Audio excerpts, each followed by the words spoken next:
Hello, Gelato Familia. It is George, the Disney Italiano, with Mr. Theme Park Conductor here. We are back with another live, and I'm sporting my shades because I just have to. It's like I'm living in that moment because for all of you who may know or may not know, we kind of left you in the wings, not knowing really in full detail of what went down yesterday when we were getting our or attempting to try to get our D23 tickets, but we have came. We have wait. I think I just screwed it up. No, I'm kidding. We came. We saw. We conquered. But in any case, before we get in any of the detail, I got to come over here to my partner in crime, Mr. Theme Park Conductor, who has joined me on this wild and crazy train, if you will, on trying to get D23 tickets. His very first time, not even just going to D23, but to go through this whole experience from beginning to end. And first, I have to ask you, how you doing today? And then also, how you feeling after yesterday?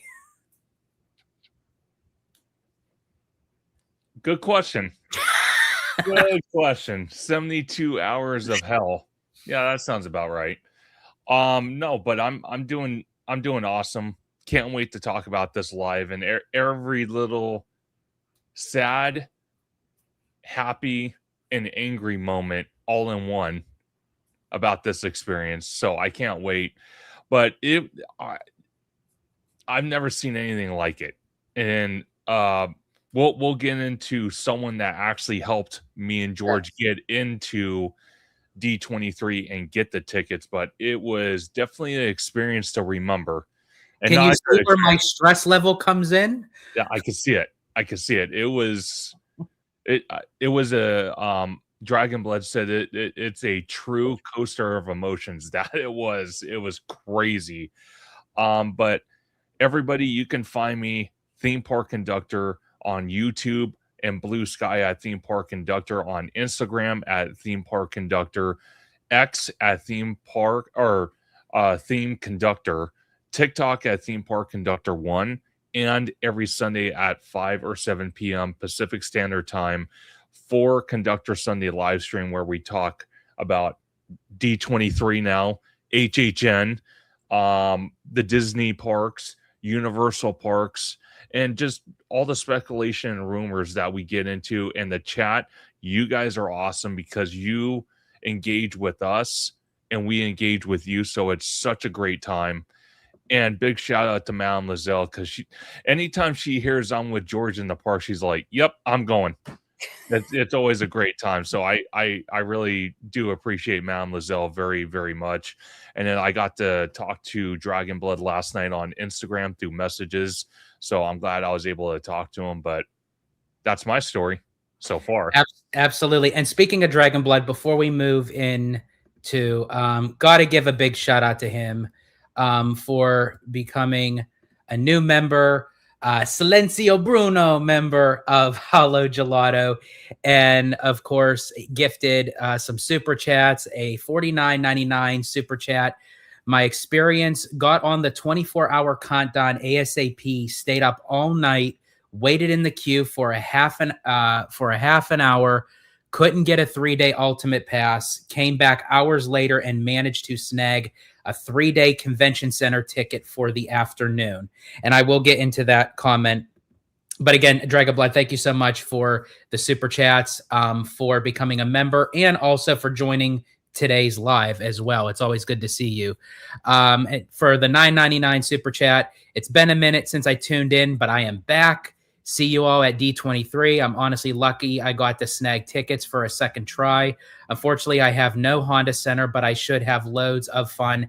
Absolutely. I, too, was able to talk with Dragon Blood through Instagram. I was kind of going back and forth with him through this whole experience, asking him, did he get into the virtual queue? What place in line was he in? How much longer does he have? Did he get any tickets? And I felt so bad because he had his heart set on going when I found out that he wasn't able to get anything. But I was very happy for him when I talked to him late last night on Instagram that he said that he was able to snag a 3-day convention second afternoon set of tickets. So I'm glad that he's still able to go into the convention center and experience, because as far as I know, the D23 Ultimate Fan event is going to stay open an extra hour than it usually has in the past. It usually closes each night at 7. It is staying open till 8. So that way he'll have an extra hour in the convention. So shout out and kudos to Dragon Blood for not giving up. And speaking of not giving up, I was pretty much ready to throw in the towel right at the beginning, because as soon as we got into the queue, we were waiting. It takes a couple minutes for it to generate a number, and right off the bat, I was number 79,000 and some odd change. Conductor, I believe you were number 65,000 something. Yeah. I knew I was done. There is no way. The Honda Center only can seat up to about 18,000 some people. So 18,000 people, and I'm number 79,000. I'm like, okay, I'm done. I'm screwed. It's over. It's like, and I thought, well, you know what? I'm still going to stay on, because you just never know. Conductor was on. We waited. And then that's when our saving grace came to us. And as I said, I give him the most props, the most kudos, because he truly was the hero who saved the day. And that is our very good mutual friend and friend of the channels, Mr. Jason Hill. So he ended up reaching out to both of us through the Instagram chat, I believe. So we were kind of going back and forth. He was asking like what place in line we were. He was number 48,000 and some odd change. And he said, you know what? If I get in and if I'm able to get your guys' tickets while I'm in there, I'll be happy to do so. Conductor and I were already on a StreamYard because since he had a lower number than me, he was going to share his screen since this was going to be his first time doing it, because chances were he was going to get in before me. And he would share his screen and I'd like walk him through it and we'd do it together. So while we were already on the live, or not the live, but the StreamYard in person live, Jason decided to join us. You know, we were, BSing for a little bit. We were chit-chatting and we're just like watching the clock just tick down. And as it's getting closer and closer, Jason started like getting nervous because he's like, oh my God, this is like all riding on me, and everything. And sure enough, we got in. But unfortunately, the 3-day Ultimate Fan Pass was pretty much gone, non-existent by the time we got in. The only ones left were the preferred floor seating for the $2,300 to $2,600. And we just couldn't, that just wasn't in our price range. We weren't prepared for that. So all three of us collectively agreed that we were going to do the individual Friday, Saturday, and Sunday. But what we ended up finding out is when they said each person has a lot of up to six tickets, it's 6 tickets for the whole shebang. It's not, if you're getting individual days, it's 6 tickets for Friday, 6 tickets for Saturday. It's the whole entire thing. So Jason did some quick wit math, and what he ended up doing was just buying the more upscale ticket for him. So that counted as 1, which was the 3-day Ultimate Fan Pass. And then he ended up getting me, Abby, and Conductor are Saturdays, and then me and Abby are Fridays. That was the 6. Thankfully, Conductor and I stayed in the virtual queue, and Conductor was up. So he got in, I think, within less than a half hour before Jason. And so after he got in there, he was able to nab his Friday, and then himself, me, and Abby's Sunday. And then here comes me pulling up the rear about like 2 hours later with number 79,000. And we just left it. We stayed on and it was successful. We all got our tickets. We took a big sigh of relief. Then we decided to wait because we were curious to see what would be left by the time I got in there. It was bone frickin' dry. Yeah. By the time I got in there. Saturday, gone. Friday, gone, and I'm meeting at the Honda Center. Sunday still had a handful of tickets. I would say probably a good maybe 150 seats. But the 3-day, again, no $300 or $700 or $900 seats. They were all above $2,000, and I'm like, I told George, I'm like, nope, I'm not. I'm not doing that. I'm not doing that. That was chaos. That, because what's funny is we talked to multiple D23 customer service representatives because we called a day before the 24-hour countdown, and we asked them all these questions, and they even said, which was hilarious. They said, oh, we enhanced it and made it better than it was in 2024. George, I'm going to ask you, because obviously I didn't attempt to buy tickets in 2024.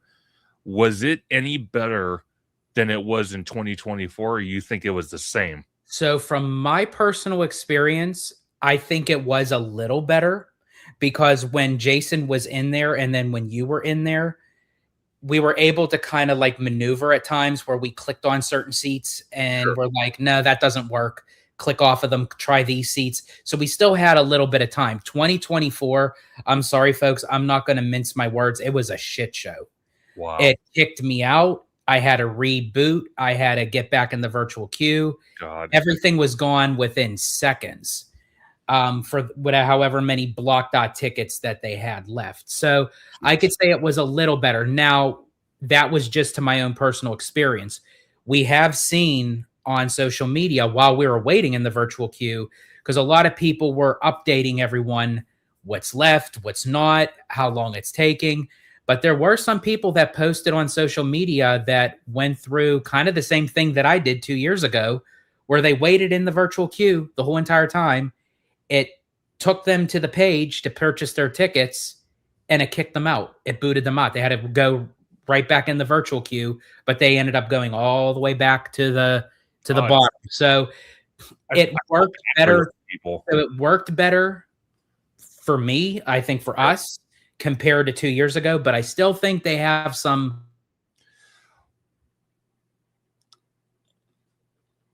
Well, one of the things I'm going to tell you right now that I see, this is what I see right now, is personally for me, I would like to see, maybe in June, late June, early July, they send an email out to all the people that couldn't attend the Honda Center. And I'm sure there's still some convention center seats. I haven't checked today. I haven't looked, but the Honda Center is pretty much gone, except for Sunday's probably still pretty open.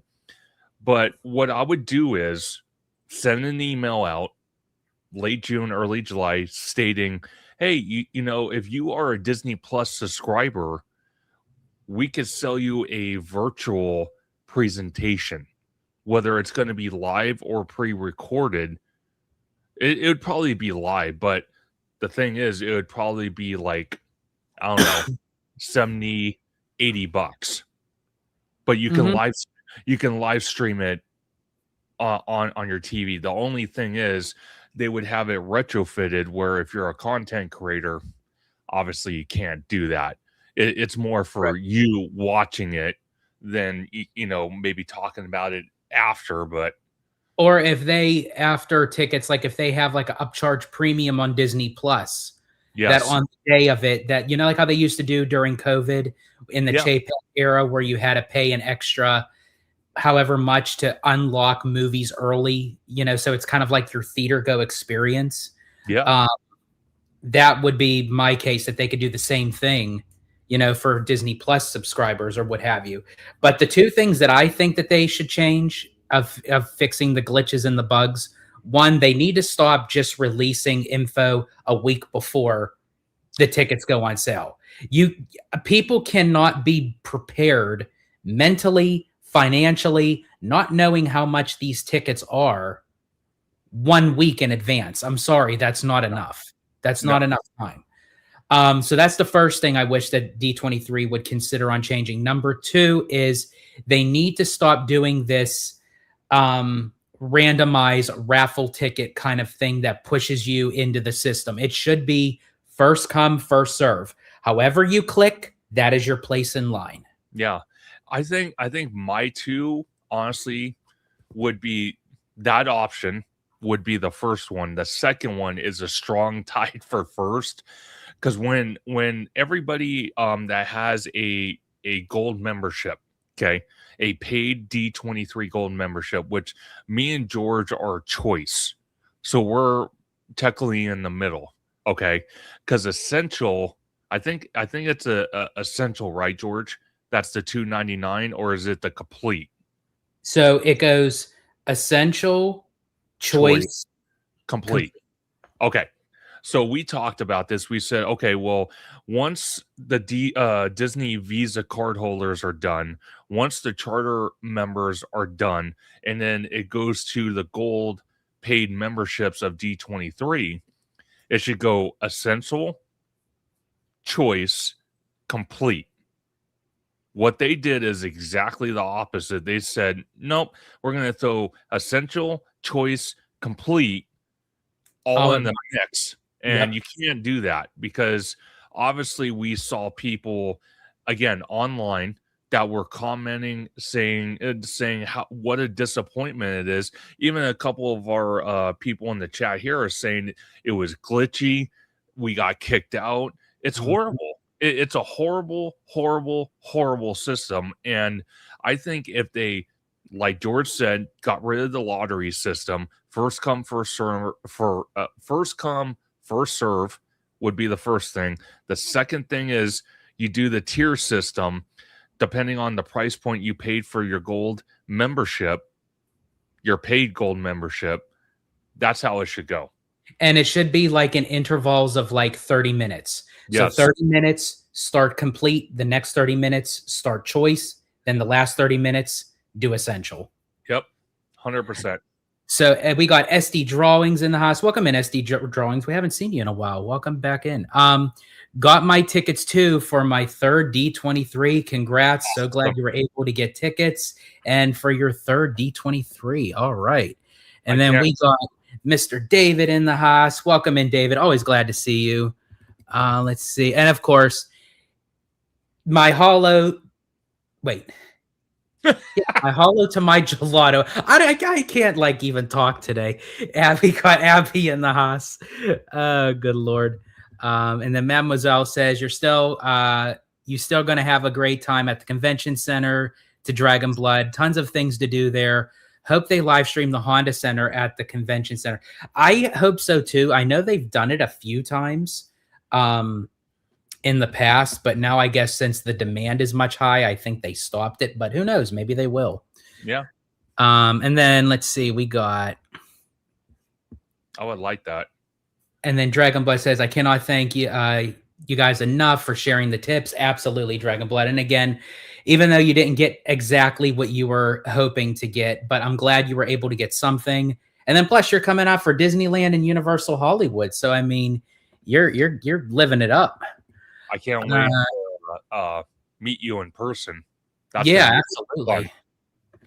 And then of course, what's alive without Giant Peter Adventures? I am going to hop back in a few minutes, but just wanted to say a quick hollow gelato and choo-choo to everyone.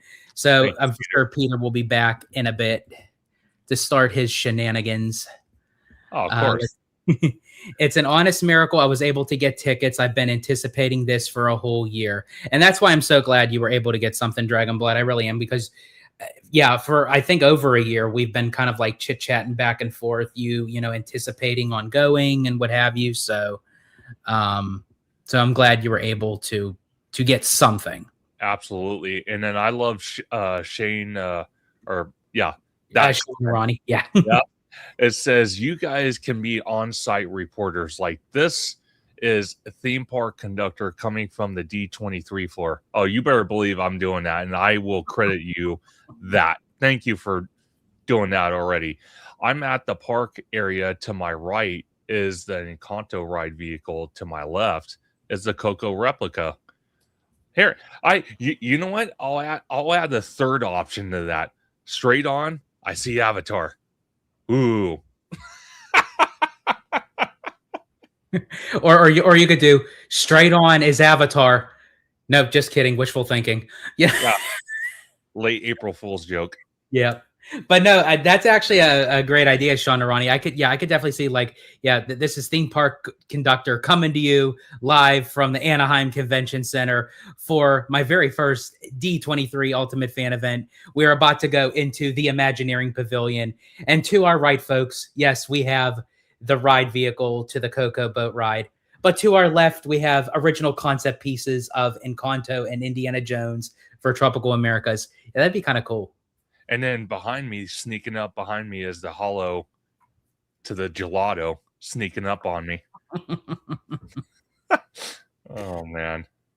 And then we have John Make It Rain. Let's go. Welcome in. Let's see. And Mademoiselle says, yeah, that would be great if they could live stream on Disney Plus. Hey, because I think it would entice people to become subscribers for Disney Plus. I also think it's, they'd be making some more bank, because I'm for sure people who can't attend the Honda Center events or wanted to, that's a good extra upcharge. Now, obviously, they wouldn't do the studio, because the studio is much more secretive. Oh yeah, but the parks. But I think the parks that would work out perfectly. The parks panel and the Legend ceremony for sure. Now, I do think they do the Legend ceremony. I think the next day they do release that. Oh, they do it. So it's just. I remember seeing Mr. freaking Lucas Kim on Disney Plus. He was showcased several times. Oh, nice. That's awesome. And then John Make It Rain says, just move it to the Anaheim Angels Stadium. Smart. Absolutely. I mean, eventually they're going to have to move it to a bigger venue. Oh yeah, the Honda Center is like a temporary Band-Aid. It's not worth it. Now, it's funny because right after D23 tickets, I was kind of, scratching my little goatee here that you see me do right here. I'm like, you know what? We're already adrenaline high. We're already, in the mood. So I'm like, you know what? Screw it. Let's go on the D23 website. Let's nab Angel tickets. So we're going to the Angel game for D23. And hopefully out of those 2,300 D23 Mickey statues, I get the golden Mickey statue. So we'll see. I'm going to have to record this because I have a funny feeling. After spending 2 weeks in Florida with this guy, I don't know how he finesses his way around things. I do. Like, he gets not even what he thinks he's going to expect, but he gets that and then some. Like, we get freaking, like, we already get like priority seating for Fantasmic. But I don't know what he said or did that got us into the section that they weren't even sitting people in yet. No. And they're shooing everyone away, but we're the only ones sitting there. I don't, and again, this is all thanks to him. So I could literally see him at Angel Stadium, literally standing there, like having them rummaging through the boxes just to try to find the golden Mickey. Oh yeah, I'm going to say, hey, I'm a content creator. Here's my sticker. Here's my little button. I'm legit. Stickers. This would be content worthy, and believe me, I will tag the Angels in this 100% and give you guys glowing praise if you can hook me up with the golden Mickey statue. Watch. I'm gonna pull it off. Watch. You watch. I'm gonna do it. I could see you. I could definitely see you do that. And then we got Chris West in the house. Says minus the third party vendors. Yes.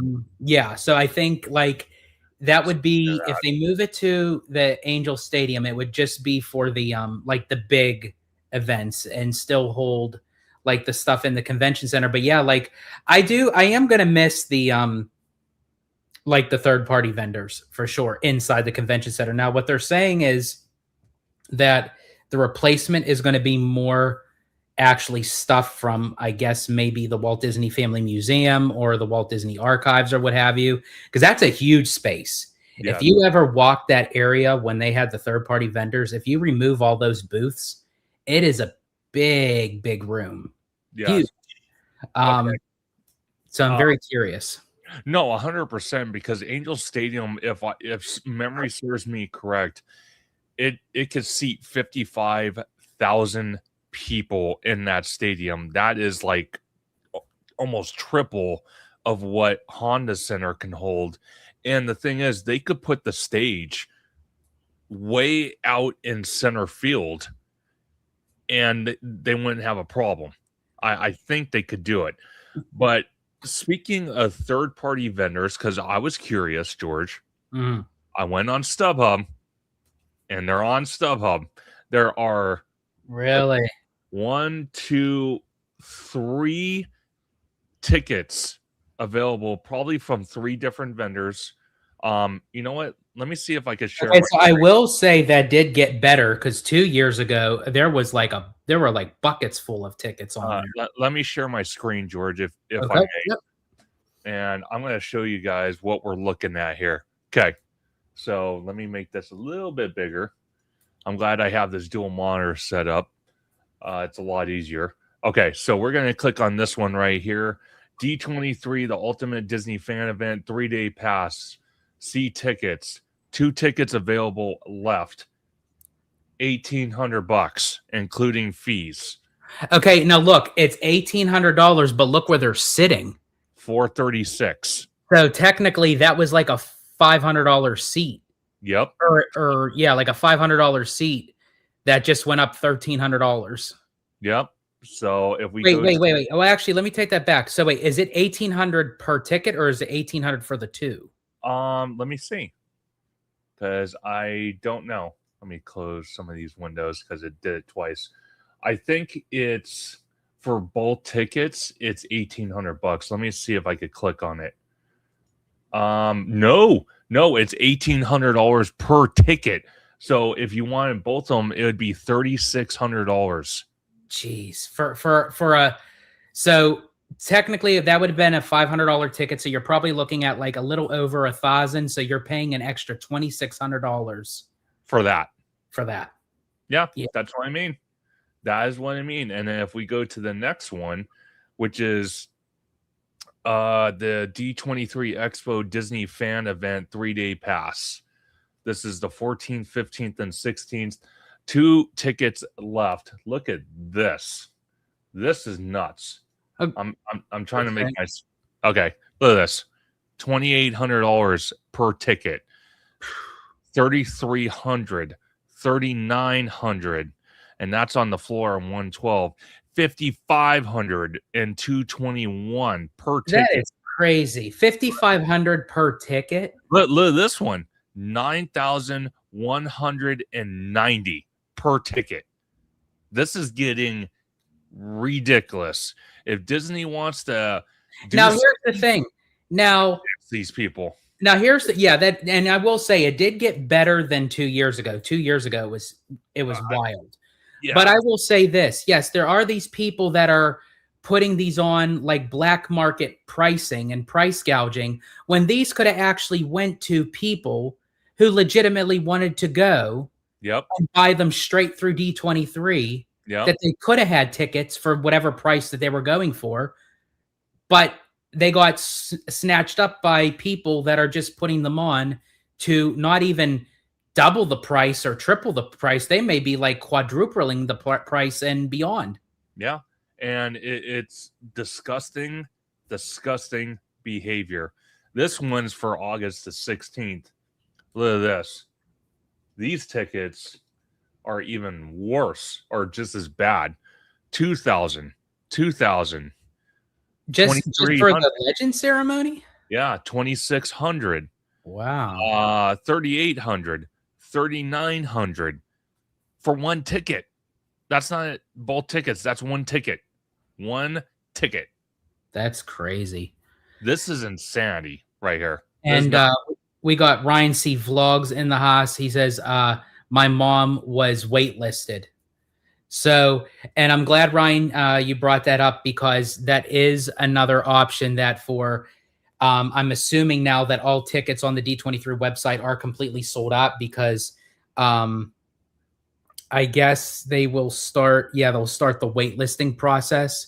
And again, it's completely randomized, which again, I really wish that they wouldn't do that. But, and I think they'll start sending out emails on May 15th if you are the select choice to receive tickets. Yeah. You'll get an email from D23, and you'll also receive a phone call from a D23 team member, is what it said, I believe, on the website. Well, let's take a look. Let's find out here. Let's act like we're getting tickets, and let's see what happens. I'm very curious on this. Welcome back, Peter. I'm curious what's going to go down here if the Legend ceremony sold out. I'm very, very, very curious. Okay, and real quick, while you're doing it, really quick, I just have to bring this up. So we got Remy D in the house. What's up, guys? Did you guys get your tights? But I'm assuming he meant tickets. But do you know what, Remy D? We're men in tights. Don't encourage this guy, because literally we were at Universal yesterday, and that's all I heard at City Walk at Bubba Gump last night. Him, Mademoiselle, and Abby were, oh my God. I felt like I was in a comedy club or something. It was ridiculous. Okay, so right now, as we sit, the 3-day Honda Center, Anaheim Convention Center is open, but only for the floor seats. So okay, so there's still, and this is for the 3-day Ultimate Pass? Yeah, so the cheapest I could find, which is in the back row on this side, you're looking at it on your screen, $2,300 and $2,310.25. That's the cheapest ticket Per ticket if you want the floor seat. And can you make it go a little closer to see, like, are they all together? Okay, so there's still a few rows up at the front, and then there's like some individual seats towards the back. Yeah, that's kind of not. See, if these seats don't go, then those are the seats that are going to be waitlisted. So for people who are on the wait list, that's great. And not great, you're on the wait list, but if you get off the wait list, that's great. But it may only be whatever is left, and it may only be like those higher end seats. Yeah. So obviously you can still get those floor seats here. Friday, like we described, gone. Saturday, gone. Let's check Sunday. That would be the Legend ceremony. Now, Peter, you said no tickets for me. Did you try for D23, or you just weren't going in general? Oh, look at this. One seat. One seat right there. And then the rest of them, again, another one seat, 330. This is all, I think, handicap, was that. Oh, yeah, hearing impaired. So that doesn't count unless you are hearing impaired. After Florida, after we did Tommy's thing, I am a little bit in the left ear. Yeah. You're welcome. Yeah, it's slim pickings, but Friday and Saturday are a no-go. It is done, and then more done on top of done. It's ridiculous. Oh, so he said, if I do go, it'll just be for the convention. Dragonblood says, also for the first time, Galaxy's Edge, Tiana's, Avengers Hallway, in brackets for now. So he's still got a lot of things to experience. So yeah, good for you, Dragonblood. Then we got Mouseward Bound in the house. Welcome in. I'm so glad you both were able to get something, and you still will be attending. Hope to see you guys there. Absolutely, Mouseward Bound, and so glad that you're able to attend. But yeah, anytime, if anyone is there and you see us on the showroom floor, or if you happen to see us in the Honda Center prior to us getting to our seats, or even if you're sitting with us like around our seats in mixed company, please feel free to come up and say hello and what have you. As you all know, I've said it before and I'll say it again. Conductor knows, Abby knows, Mademoiselle knows, I am an attention whore. So See how I didn't even hesitate on that? I just said it right outright. yeah, that's just it. Like, yeah, he doesn't even flinch at it anymore. No, I don't. Nope. Now I want to ask you, George. Like myself, obviously you're going to be my tour guide because I won't know where things are at. But for everybody going to the event that hasn't been there, what do you recommend as soon as we walk through the doors of the convention center and actually get on the showroom floor? What is the best practices you could do as a first timer? And is there anything that people should, I wouldn't say, I don't want to use the word run, but maybe head towards first? Ooh, great question. So 2 years ago, now I don't know what is all going to be involved this year. There's going to probably be a lot more new stuff. So once the schedule comes out for more details of what's going to be in the convention center, it'll give me a little bit more of a in-depth sense of like what to pick and choose. So I'll just go by 2 years ago, and then you can kind of get like a gist of what it is. So once we go through, once you come off a harbor, go on to Catella, enter through the security and everything. As far as I remember, the security was very smooth. They were able to get us through. You get a complimentary, hopefully they do it again. They give you a complimentary little tote bag, little plastic tote bag, and a lanyard. And then that's when you're on the convention grounds and what have you. They have a bunch of food trucks out in the front, and they have the big D23 sign and the posters and everything where they do a lot of like the group photos and everything. And then when you enter through the convention, that's when you enter through the showroom floor. Now, for me, for 2 years ago, there was a couple things that was a highlight. Obviously, the Imagineering Pavilion. Now, a lot of times what they do is you can go through the Imagineering Pavilion on Friday, but you don't see everything because they will have certain things blocked off until after Saturday. And then that's why I think now that I'm thinking about it, it's good to go into the convention on Sunday, because that's when they will unveil things that were hidden prior to Saturday night. So you get a little more in depth of maybe like some more concept art or drawings or anything that's coming up on the horizon for the parks. So I definitely say hit up the Imagineering Pavilion. Another thing that they did, and this was through Lucasfilm, this was really cool. Actually, myself, OG, and Lucas Kim went to experience this.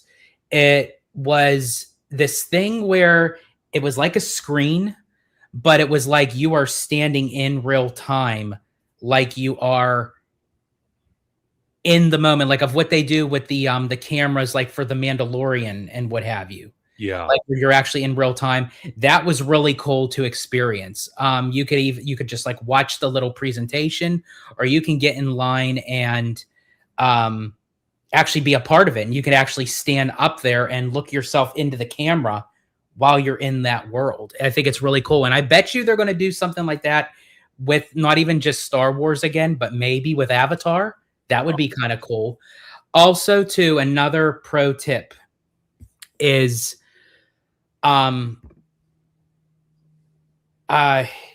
when they start releasing this kind of like randomized raffle thing to try to get guaranteed seating for some of these panels and presentations, I believe that is on, let's see, badges go out the July 13th, and I think they start sending out the emails July 20th. So whatever some of the panels and presentations that will be held in the convention center, we will have an opportunity to get guaranteed seating. They'll give you a link, you click on it, and you kind of pick. It's like a randomizer machine, and it's like a multi-choice thing, and it says, okay, in section 1, pick what you would like the best. Pick one. Section 2, pick what you would like. And they would randomize it, and then on a certain date, you would get another email of if you did get any prioritized seating for anything or not. If you do, great. Then you show up at the designated time. It'll tell you where these panels and presentations are located in the convention center. However, if you have not, then you just have to do the regular standby line. Okay. If you are doing the standby line, if there is something that seems popular or something that you really want to do and you want to make it a priority, get there early. I get it. You're standing in line. It sucks. But trust me, you'll have plenty of time to see all the other stuff on the convention floor on Sunday, during Saturday, during the day before the big presentation. There's still plenty of time. You have a full weekend. But if this is something that you really want to see as a panel or a presentation, get in line early, because once they fill up the seating for the prioritized people, then they start moving people in for the standby. Got it. Sounds good. Looks like you have another super chat. Do we? That's what I was trying. Oh, there we go. Okay, so first I just want to show here, Mr. Theme Park Conductor gifted 5 people memberships, and whoever got those 5 memberships, you're very lucky, because you know what? He puts out some very, very, very great content that I think everyone should have the opportunity to take a look at. And especially for members, you get exclusive content that you will not see on his regular channel. So definitely, for being a member, eat that up. Take it as you can get it. And then we have a super chat from, let's see, the only C Theorist. I do apologize. I hope I am pronouncing that correctly. We gifted for $4.99. Thank you so much. Greatly appreciate it. What's the best time to arrive at the convention center? I've seen people arrive super early before. And how long is the Honda Center presentation usually? Well, again, thank you so much for the super chat, and great questions. So the first part, I remember when people started lining up the night before. Wow. I actually was one of them. I was down in the basement, or as I like to call, the dungeon of the Anaheim Convention Center, to try to get into the park's presentation when they were still holding it at the convention center. Oh, geez. Or we were all sleeping on the floor. Oh, hard, cold concrete. Ugh. I think that's why they ended up moving it to the Honda Center, because it was like kind of a little bit inhumane to have people sleeping on the floor in the convention center. Plus, it was just, and then people were lining up for the merch. That was another thing, because people were lined up from Catella off of Harbor. And the city of Anaheim was not happy.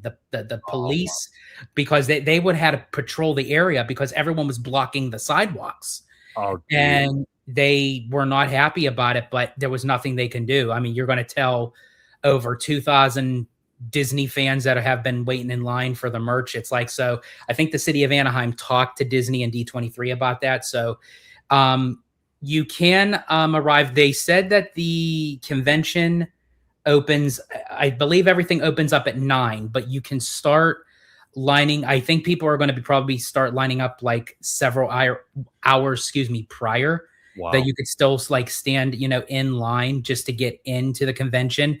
Then what they'll do is, once you get through the security, they'll start like you walk in a line, and they'll take you into the convention, and then they line you up for the morning. And then once they start letting people in, boom, you're on the showroom floor.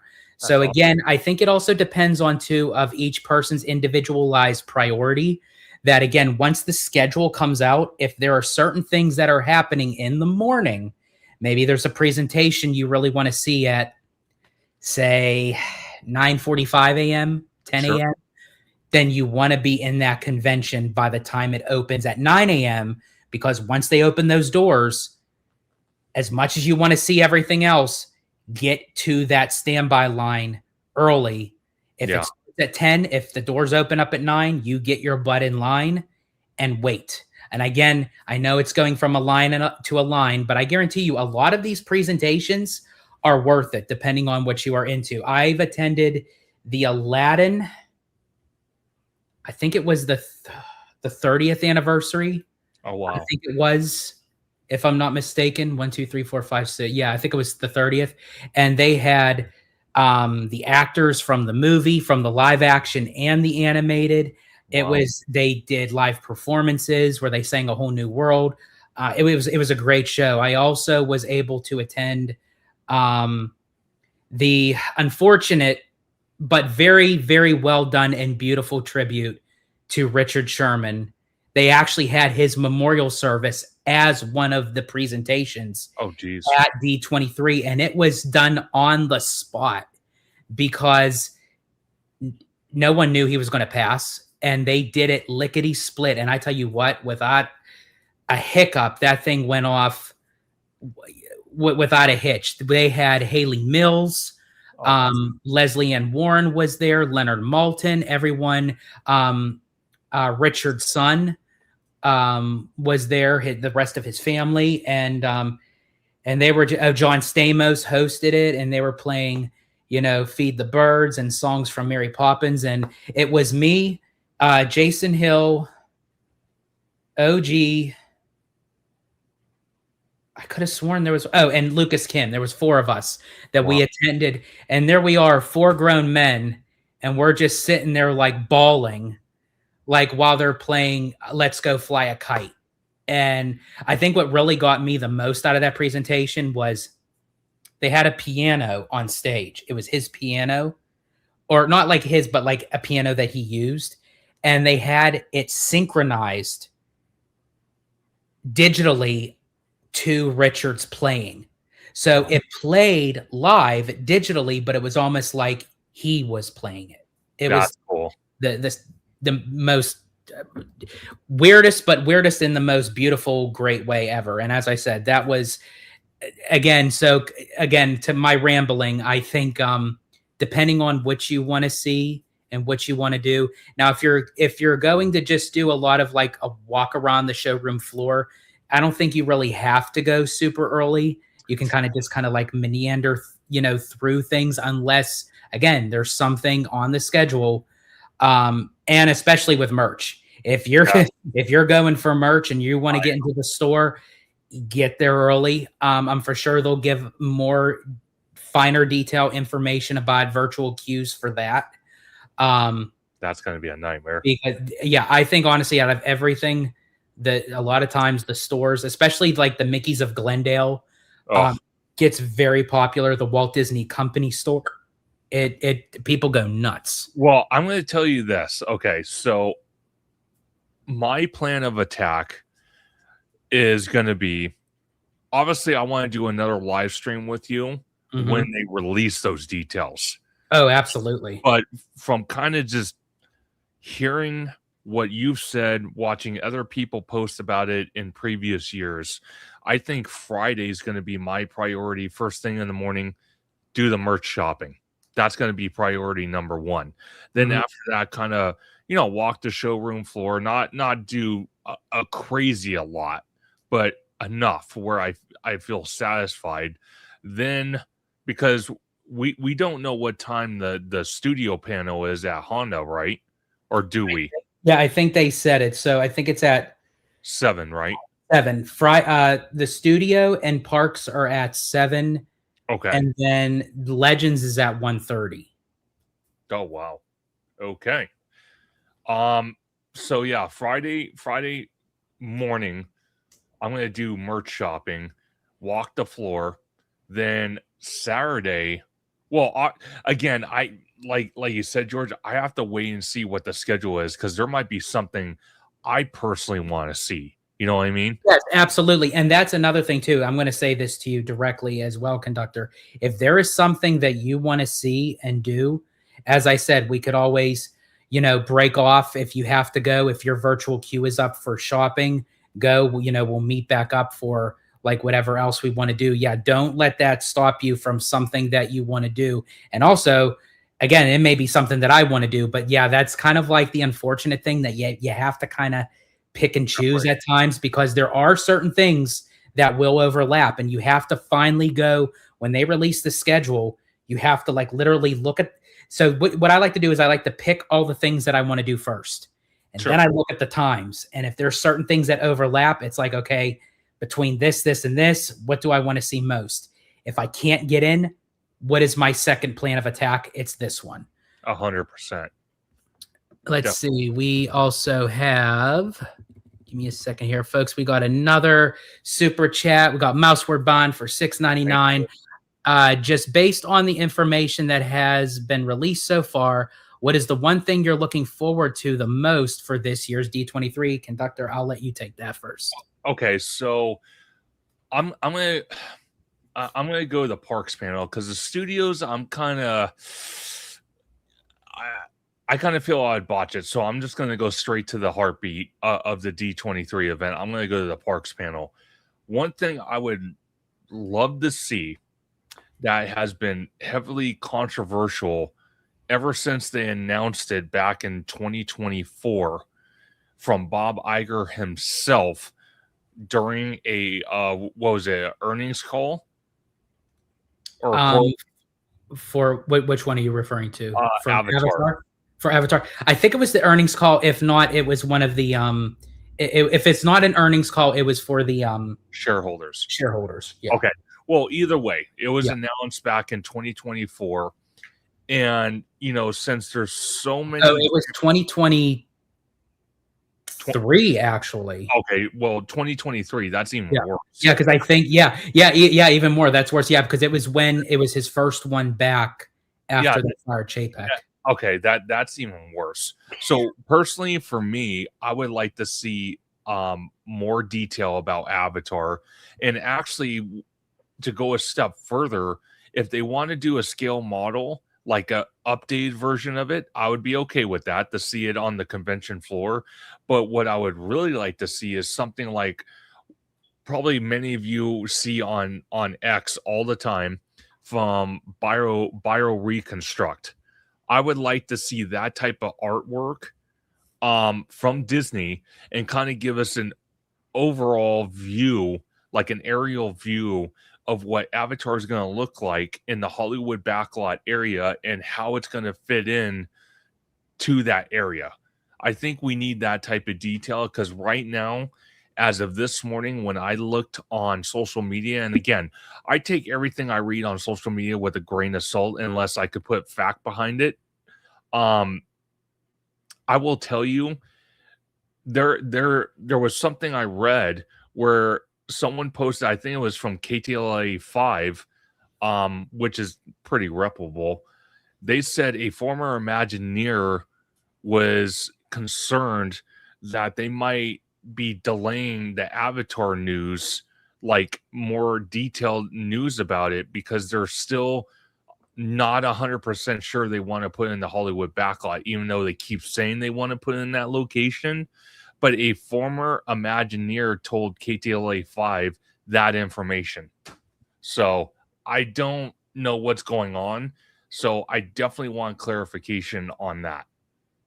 For sure. Yeah, absolutely. And we got Jacob Weller in the house. Welcome in, Jacob. And then we have, of course, the man who did it all, Mr. Jason Hill. George is right. They do show some new things on Sunday morning. Yes. Yeah, so that's some clarification. But again, Jason, thank you so much for everything. Honestly, we could not have done it without you. Absolutely. And, and you got another super chat. It's the latest one. So if you want to read that. Got another one? Okay, let's see. Peter said it was from Jim Shaw. That's who said that. Oh, okay. To KTLA 5. All right, so only Cetheris once again gifted at $4.99. Thank you so much. How does the virtual queue work for the panels and shopping? I've heard it's done on the Disneyland app, but you can go into more details about the process. Well, again, thank you so much for the super chat and great question. Yes, so I do remember. Now, again, things might change from time to time because maybe as they update, they may do it on the D23 app this time. But yes, it used to be. I remember because when we were at the D23 day at Disneyland, I was with Mondo and Danny from Five Fires, and people were going into the Disneyland app to get ready to join, to get ready for the virtual queue for the next day, because Friday morning is going to be the most packed time people are going to go for the merch, because that's when everything is on the shelves. Yep. That's when people go and they rummage through it and they buy 10 they buy 5 things of this, 5 things of that, 10 things of that, and then you all see it on eBay and 15 minutes later. Oh, you will. Quadruple the price, but which is unfortunate. But so yeah, they used to so far they may still do it again, but that they would have it on the app. And that's how usually how the virtual queue is, more so even like if you're doing like a ride at Disneyland. So you're basically, your finger just has to be on the button or refreshing and claim for how many people are going to, be with you going in. So they can do a count as to how many people are going in, because they can only fit so many people at a time. Well, No. it's interesting you mentioned that, because we did something very similar to that at the studio for the Christmas event. And Yes. thank you, by the way, that was awesome. Where they had a special store. It was a pop-up tent store, but it was still a store, and we had to join a virtual queue for that store. So I'm hoping they actually do it this way for D23, so they don't have a mob come in there with about 500 people and you can't even grab stuff off the shelves. I don't like that. One thing I will tell you is, if I was in charge of merch on the floor, especially for the first day, first of all, I would make sure by May, and I'm being serious, I'm not making this up, but by the month of May, that they would have more than plenty, and I mean more than plenty, of clothing, plushies, keychains, collectibles, all that stuff, like mass produced it. Well, and that's the other issue too, when I just had mentioned about like how many people will be joining at a time. Now I'm just going to use us as examples. Sure. Even though we're not going to do this, but I'm just going to, for the sake of my theory and statement, I'm going to use us. So say you get a virtual queue, you add yourself in, me, Abby, and just say Jason. Jason will be with us. Yeah. So that's 4 of us. So we go in and they say you're only allotted 2 of the same item per person per transaction. Well, say you grab two of the same items, grab 2 of the same items, grab 2 of the same items, and then I'm grabbing 2, I'm grabbing 2, I'm grabbing 2, then Abby grabs 2, grabs 2, grabs 2, Jason grabs 2, grabs 2, grabs 2, but we're all going to do individual transactions. Yeah. We're walking away with quadruple the amount of items. True. That we would all be. So again, and I know Disney or D23 or the Anaheim Convention Center doesn't really have full control over it, because it's such a lot of people, and you can't keep track of it, and you have to get people in to get them out to bring more people in. But I think that's what a lot of strategy people are doing, those heavy hitting eBay sellers. They're bringing in groups of themselves in small groups, but pretending like they're not with each other, and they're doing individual transactions. Well, then I hate to even say this, and I don't want to be someone that's negative, but I think instead of two of the same item per person, it should be 1 item per person. Like, I mean, like, if you want to grab like 10 items, that's fine, but you can only have 1 item of that. You know, like, let's say I want to get a D20, it says D23 and it's a colored shirt. Right. And it's D23 themed. Okay. I can only get 1 of those. And then let's say I want to go get like a little mini D23 backpack. I can only get 1 item of that, and so on and so on and so on and so on. So in all reality, it kind of lessens it more for those eBay sellers. And that's it. You know what I mean? And they can only go in that store 1 time per day and buy 1 item, or 1 of the same item per day. You know what I mean? Instead of buying 2, 3, 4, 10, 20, 30, because that's ridiculous. I'm sorry. We saw it when we got the Mickey Fun Wheel at DCA. You can kind of see it over my shoulder on my dresser over here. We were at Storytellers. Again, amazing restaurant at the Grand California. If anyone has never been, phenomenal. Buffet style. The food is just incredible. So I literally had this thing on the table. It was funny as hell. I literally had this on the table. It was lit up, and I had every single character, including Humphrey, come over and play with it. It was hilarious. But then as content creators, we look on social media, kind of keep up on the news, and we saw one guy. He was at DCA, and this guy probably had maybe about 30 of those in bags walking down Hollywood Boulevard. And we started looking, and then the cast members started coming over because they're like, we haven't seen that yet. Where'd you get that? Like, we had a whole bunch of cast members that worked in the restaurant come to our table and asked us that. And then, we started talking. And then at some point, the conversation turned to, oh, you want to see something interesting? Look at this guy. And we showed them on my phone. And they're like, that is disgusting behavior. Disgusting behavior. And that's some of the things that Disney needs to stop. And I get it. Some of these people, they do it for a living, but it's like you're kind of ruining it for everybody else. You know what I mean?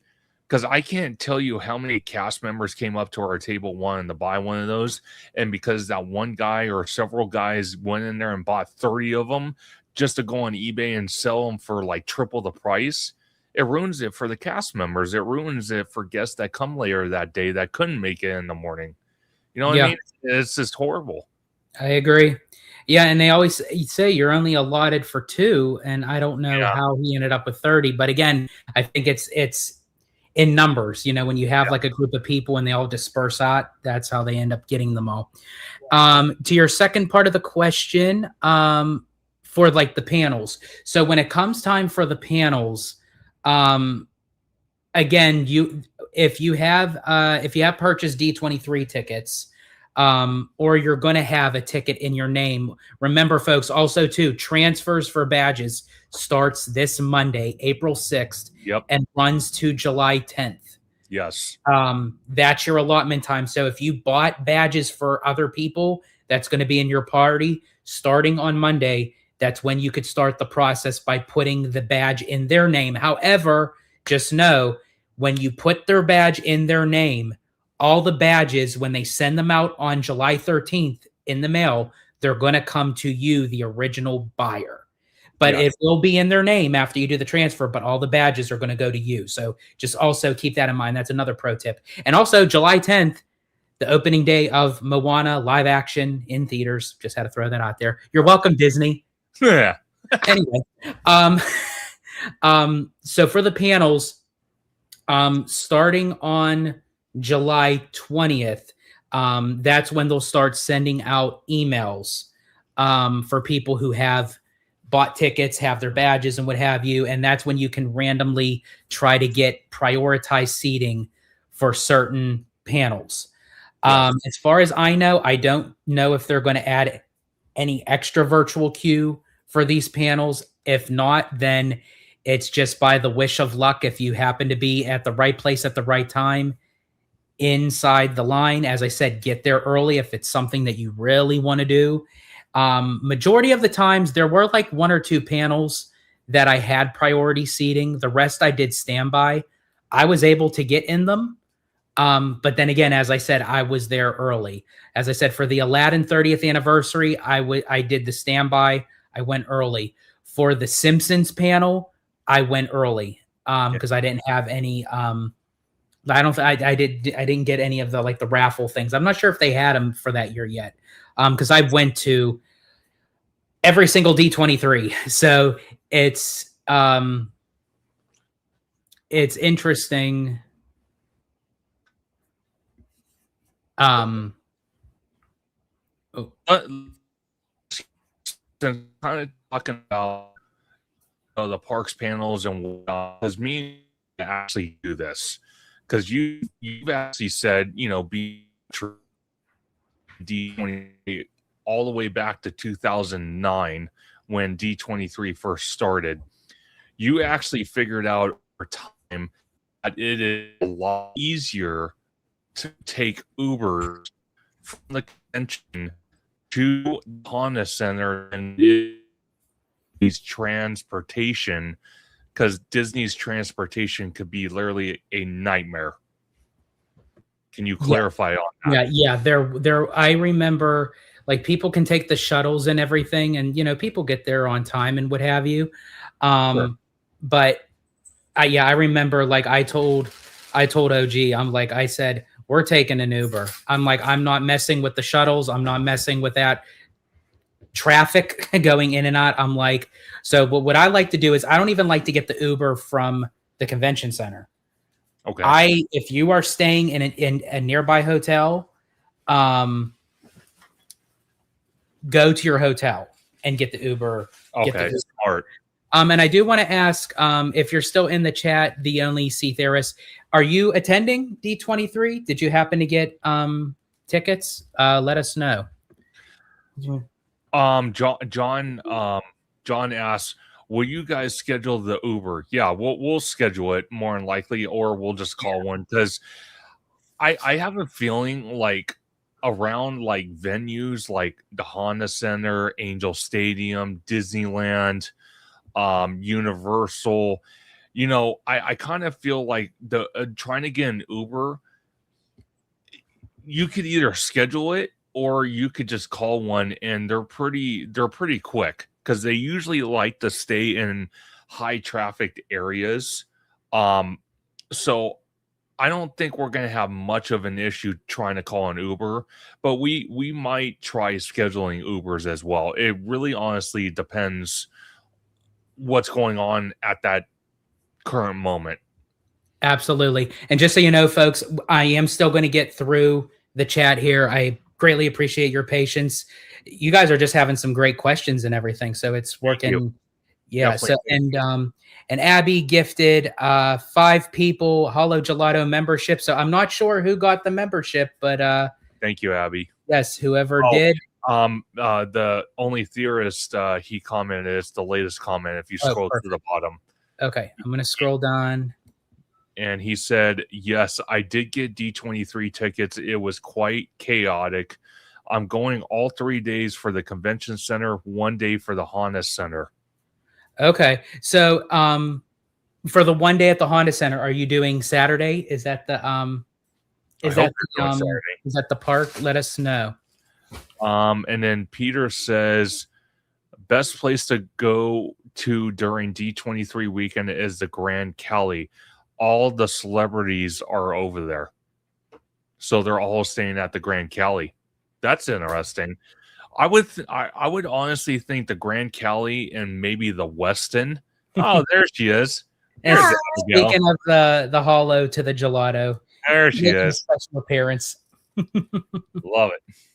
But yeah, I would honestly think the Grand Cali and probably the Westin is where the celebs would stay at, because two really high-end hotels.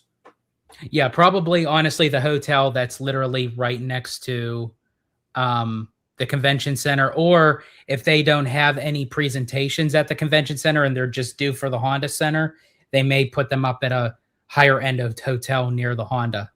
Yeah. And we got Kev on the go.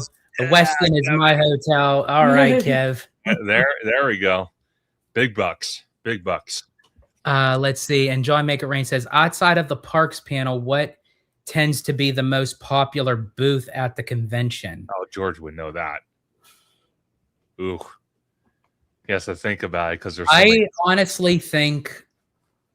think all the booths are very popular. Like, you have like a number of people, like you have people going into the cruise line booth. But I think you as I mentioned, the Lucasfilm thing, but I still think Imagineering, I think, is like the top dog. That's going to be a good one. Yeah. So the only C theorist, I was only able to get Friday for the Honda Center. I do wish I was able to get all 3 days for the Honda, maybe next time. Yeah. It's a bummer you didn't get it, but I'm so glad you were able to get something just like Dragon Blood, because it's very hard. It's very slim pickings. So I think for anyone to get anything nowadays, I remember when you could just jump on the website 2 days before the event and buy a ticket and you're going. you know. Although I will say this will be my first D23 actually being out here in California. I usually have to fly out to these things. Oh, so I'm already going to be here. So nice. Well, and that was always a stress thing and a half, because then I'm like waiting to get on my plane and I'm like, please don't give me no delays, no issues. No, you I had to imagine. Oh God. And this is also going to be Abby's first time at D23, the Ultimate Fan. So what's your most anticipated, either at the convention, at the Honda? My most anticipated is, I really do like the studios panel. I like seeing like the previews and hearing the news about what's going to come out on theaters, because I do love watching movies. And that's why we do so many out of theater reactions, because we love going to the movies. And then of course the parks panel. Yes. And I do want to see this year's Legends, because the really nice lady is getting inducted as a Disney legend, Miss Susan Egan.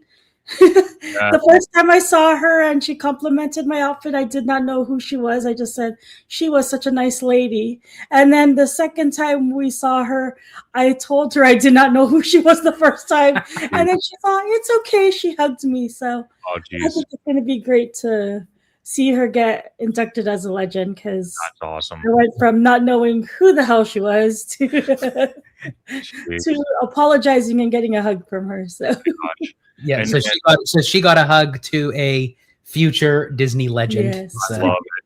Yeah. And then Jacob Weller said, where was it? Was it stressful to get your it was absolutely stressful.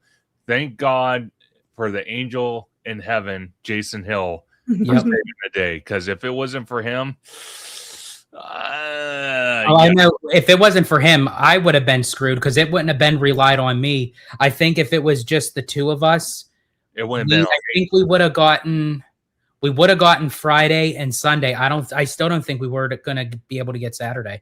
Saturday wouldn't have been. Probably not. And then John Make It Rain asked this. Oh, okay. So do they bring any magicians or hypnosis to this event? As far as I know, I've never seen any magicians or hypnosis. However, if you do want to see some magicians or hypnosis, go on a Disney cruise, because I actually got hypnotized on a Disney cruise. Oh boy. And it was, I don't remember it because I was under hypnosis, but apparently for the people in the audience, they said I was very entertaining. You're not catching me do that. I'll film you doing that, but you're not catching me doing that. Nope. Yeah. Something about that, I was like shoving paper towels in my shirt. Wait, what? That was like one of the things. I don't know. It was like, oh my God. Nope. Let's see. Do they show food that will come to the parks in the future? There are times where they will showcase certain things that maybe is like for like an event or a special promotion kind of thing.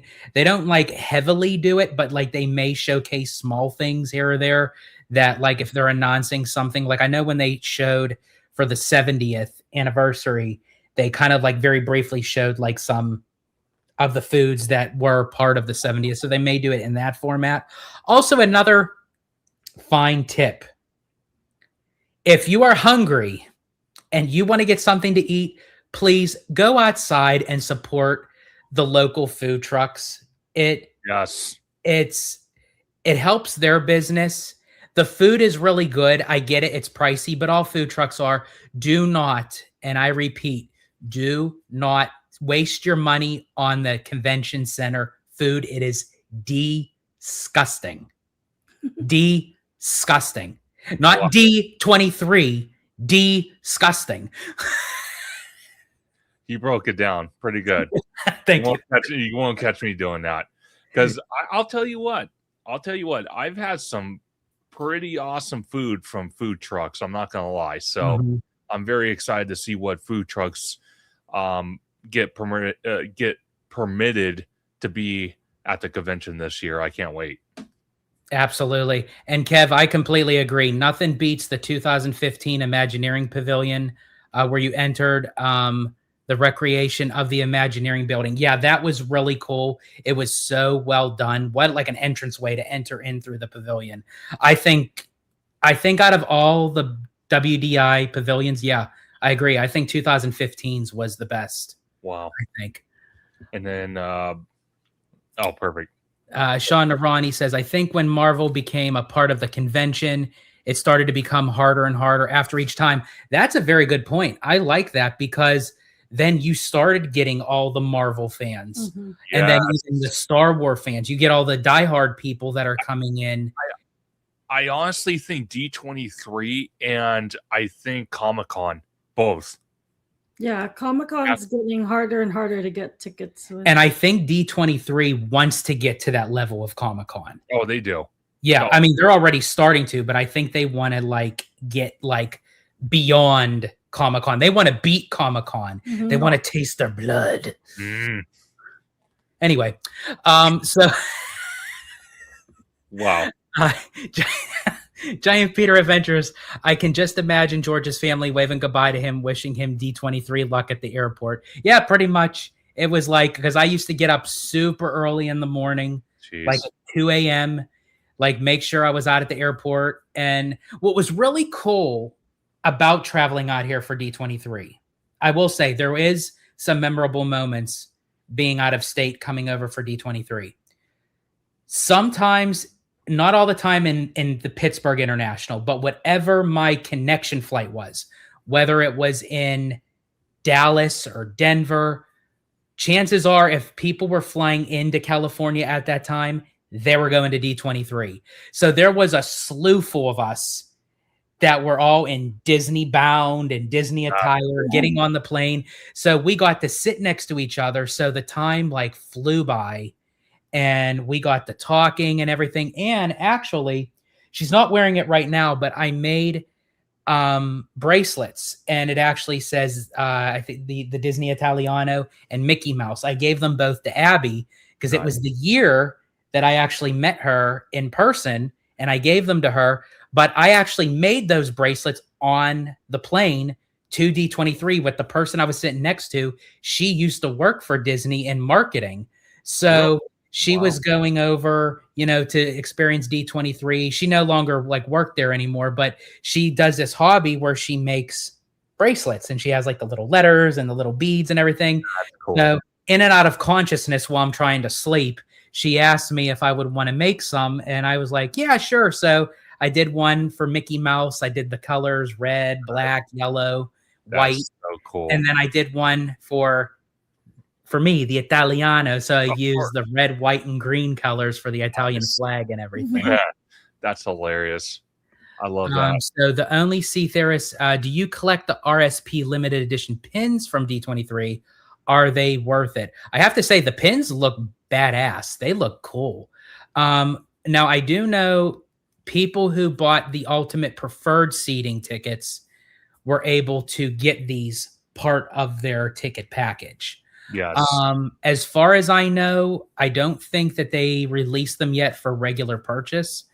If they do, I don't know if you're able to buy them individually or if you could buy them as a set, or they may be holding out and this may be an item to actually purchase in the convention center. Yep. But I have to say, they do look really cool. We do love pins. We do collect them, but we're not like a pin hunter, if you will. Like we won't like, if we happen to see a pin that we really like, then we're like, you know what, we feel it, let's get it. Exactly. But we won't like scout for them. I used to be a huge pin collector, like a huge one. I still have my little book and whatnot, and I have a lanyard full of them, but I've kind of backed off because it's like it's hard to display them. I guess you could get a shadow box and put them in individually, but it's kind of hard to do so. But if I see some cool ones, I'm not going to lie, I'll probably pick some up. But I'm not hardcore like I used to be. Yeah. Yeah. So let's see. Ryan C. Vlog says, I will be on the Disney Dream at this time next Friday.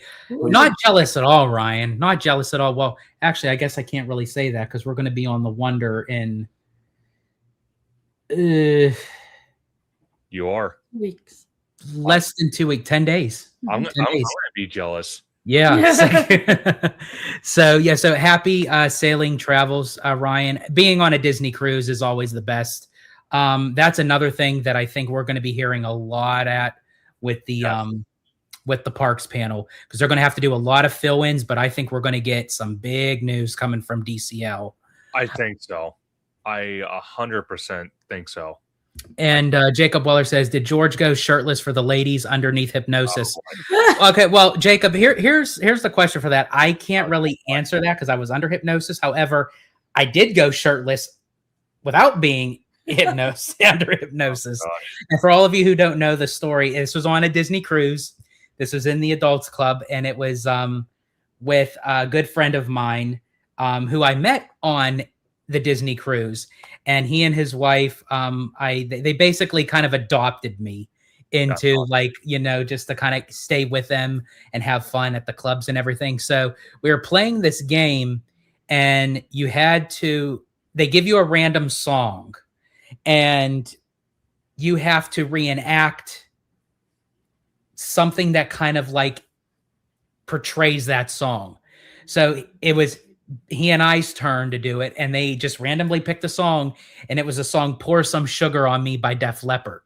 Oh, geez. And we're like, okay, if we're going to go big, we're going to do this. So in the club, they have like a little stage where, they hold like, where like the master of ceremonies goes and everything. He said, okay, we're going to storm the stage. And he said, we're going to rip our shirts off. And like, we're going to twirl them in the air and throw them out into the audience. And I'm like, yeah, sure. Why not? So the song played, we stormed the stage, we ripped off our shirts, and yeah, we had the crowd going. Although I will say it's nothing like Glen Powell in a towel. Nope. But so I'm sure you did. Jeez Louise. Mouse word. Oh, go ahead. But John Make It Rain asked, you conductor, did you see Project Hail Mary yet? So actually I did. I saw it a couple days ago. I actually got lazy though. I went to lunch first, and then I went to go eat, or I went to go see it. It was definitely an interesting movie. I'm not sure like if I got the full gist of it, but it was very interesting. I will say that. Yeah.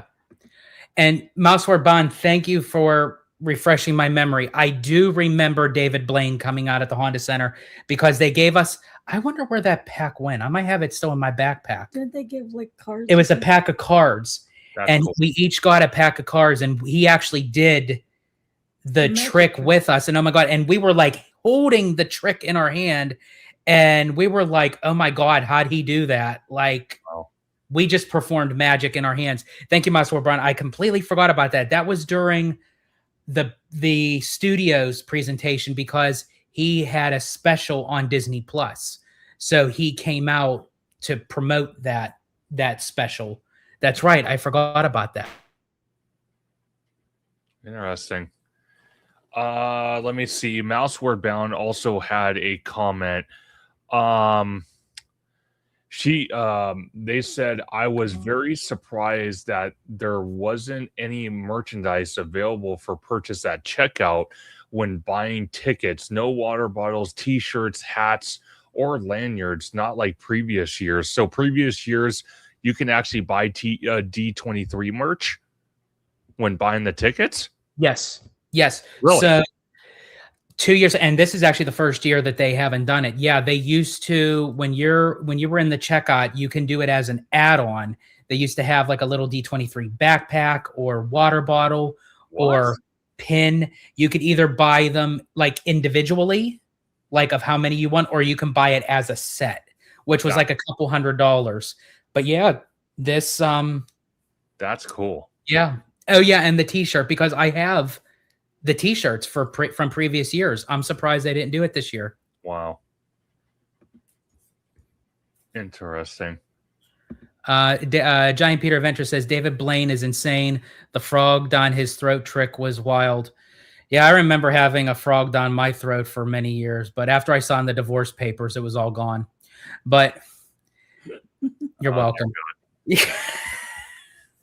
see what you're doing? Don't do that. Don't do it.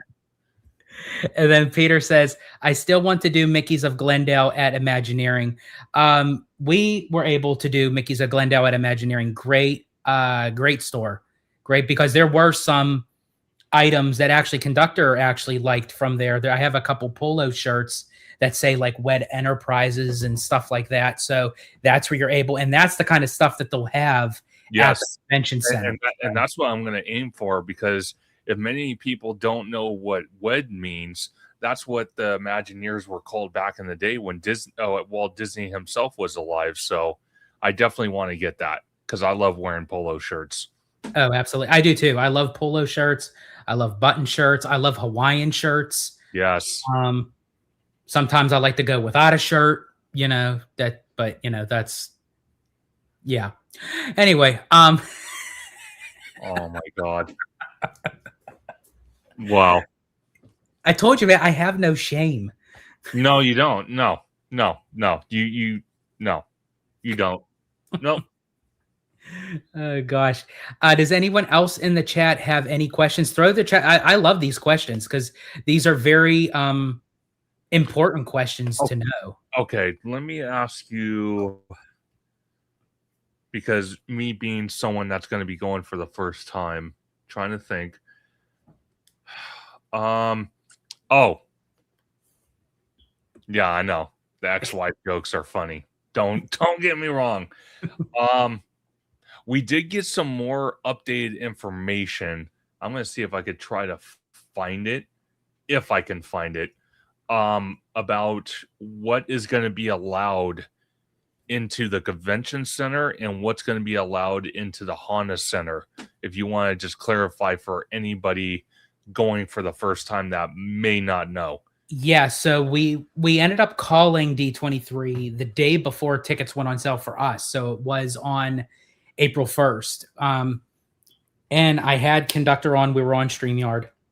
And I put the D23 member on speakerphone so he can hear it too. And that was actually his Conductor's question to her. And she said that from what she has known, that the Honda Center is very strict on what you can bring in. And that is very true.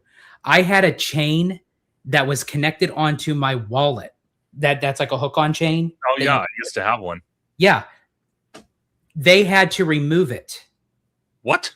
My wallet, my black leather wallet that you see, the one that doesn't shut. Yeah.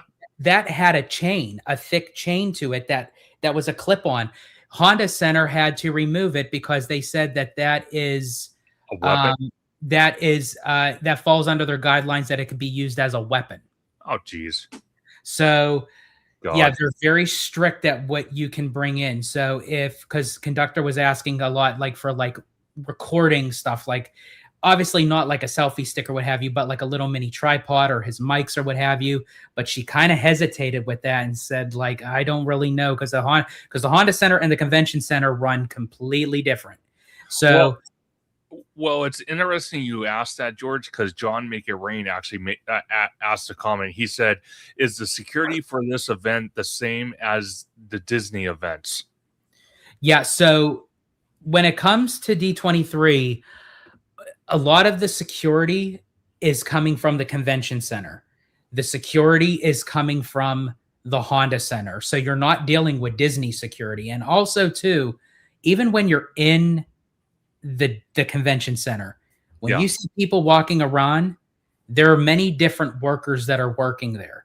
You have the D23 team members, but you also have the Anaheim Convention Center employees. Now, when I say this, I'm not saying it to call them out or bash them or anything, but this is just from my experience of dealing with it all these years. The Anaheim Convention workers know absolutely no deep information on D23. So if you happen to see Anaheim Convention team member and say, hey, I'm looking for the Disney Cruise Line Pavilion. Where is that? Don't ask them. They're like a deer with their heads caught in the headlights. So it's unfortunate because a lot of them are volunteer workers too, that they bring on for the weekend. So yeah, make sure if you have any D23 questions or concerns or what have you, go to a direct D23 team member. Absolutely. And then the only he said, do you plan on making a video while you're at the convention center, somewhat like a vlog? So actually, that's a amazing question. I'm going to do my absolute best to try to do a vlog, and I'll probably try to do some shorts, maybe sprinkle in some members only content as well. But I'm at least for theme park conductor, I know George will probably do it too. I'm going to try to do a vlog on the showroom floor. Yeah, I am going to as well. I know we'll probably be restrictive of our equipment that we can have with us, but we will do our best to give you guys as much as we possibly can. If some of the audio may not be to what you guys are used to, it's because if we weren't allowed to take our mics, that's why. So you may be getting like the extra feedback, but hey, you guys will be right there with us, and any news, any breaking announcements. Also, we will be doing lives back at our hotel when we come back. So definitely stay on the button when it comes to our content, because literally when we are out of the Honda Center, we're getting in our Uber and we're coming back and we're going to talk about it. And I'm going to sleep. And she's going to sleep. Or at least try to. Yeah. Yeah. Oh, man. Let's see. And so Peter says chains can be sharp, especially too for people who might be on wheels. Like I saw a pin cushion in a parking lot of Dodger Stadium last week. That's interesting. That is interesting. And John McRain says, is it too late to get a single day ticket for one of the normal days? Like not Honda Center, but tickets for like the convention. I think the convention. Center? Is there anything open for the convention? Well, I'm going to look right now because I'm on the website, and I'll share my screen. We'll take a look. look. I told you, folks. You know we're on it. Let me see. Let me share my screen real quick. Okay, here we go. Let's take a look.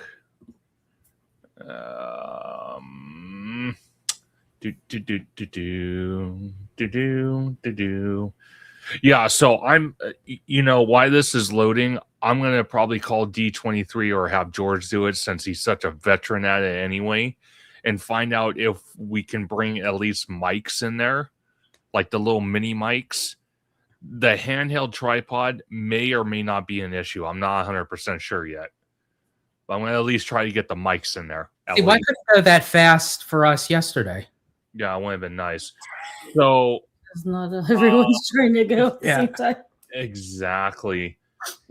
So what would I hit? The D23 fan? So you would hit the D23 fan pass, and then there's also the afternoon pass, which I believe that's what Dragon Blood got, which the afternoon pass, if you get that one, that is only active from 4 p.m. on. Okay, so the 3-day access to the convention center sold out. Single day access, Friday is still available. Saturday is sold out, and Sunday's available. So Friday and Sunday are available. Okay. So you can get Friday and you can get Sunday for the all day at convention center, and then the afternoon. We're going to look. Okay, all three are available. All three are available. So if anyone is still wanting to get tickets just to go for the afternoon only, as I said, it would open to you at 4 p.m. and it'll close at 8 p.m. So you have 4 hours in the convention center a day. You could, or just one of the days. It is all open for the 3. Or if you want the D23 fan pass, as conductor said, Friday and Sunday are available, but not Saturday. I mean, if it was me, what I would do, I would buy a D23 fan pass for Friday. a D23 fan pass for Sunday, and then for Saturday, I'd buy the afternoon pass. Yeah, that's what I would do, because it's funny you mentioned something like that, because quite frankly, I didn't think Saturday would sell out. The one day I would think that would sell out for single day access would be Friday, knowing that it's the first day of the convention, knowing that everyone's going to run to Mickey's of Glendale and the studio store and all that. I agree with you. I've seen it in the past. I'm really surprised for the convention that Friday did not sell out before Saturday. Yeah. I wonder what Saturday is holding on to. That's why it sold out so quick. I'm wondering why. I wonder if people are banking on, in case they do live stream the park presentation at the convention center, they're in there. I'm wondering if that's... Yeah. You know what? Actually, we didn't even click on this. I want to see event details. Okay. Let me see if I can make it bigger for everybody that doesn't have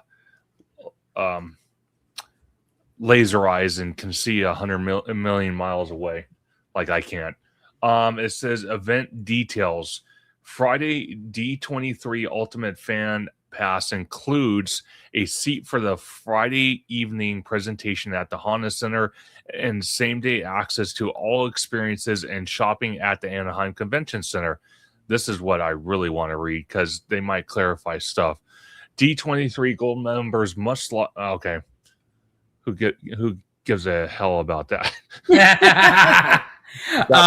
Really quick before you read on, Abby just wanted to make her her cameo today, but she's gonna head. Well, you gotta go. Come there. You go. There she is. She's gonna head back into the chat, folks. So you will see her in the chat. See you guys. See ya, Abby. Good to see ya. I'm just trying to see if it says anything about, oh yeah, no filming, no this, no that. Oh, John, Make It Rain. Are you guys going to be on the floor of the convention center for all 3 days and do the booth? The booths change for each day. Great questions, John. Yes, we will be on the floor for all 3 days. And the booths, the only way that the booths change, and I mentioned this earlier, I'm not sure if you were in the chat at the time, that specifically for the Walt Disney Imagineering booth or area, that for Friday and Saturday they may have certain things blocked off that you can't see because they're surprising us after the park's presentation at the Honda Center. So on Sunday, when you go to the showroom floor and you go to the pavilion for WDI, whatever they had covered will be uncovered after Saturday. So things will change like that, but they won't completely remove booths and replace them with something completely different. Whatever is there, that's what's going to be there all weekend.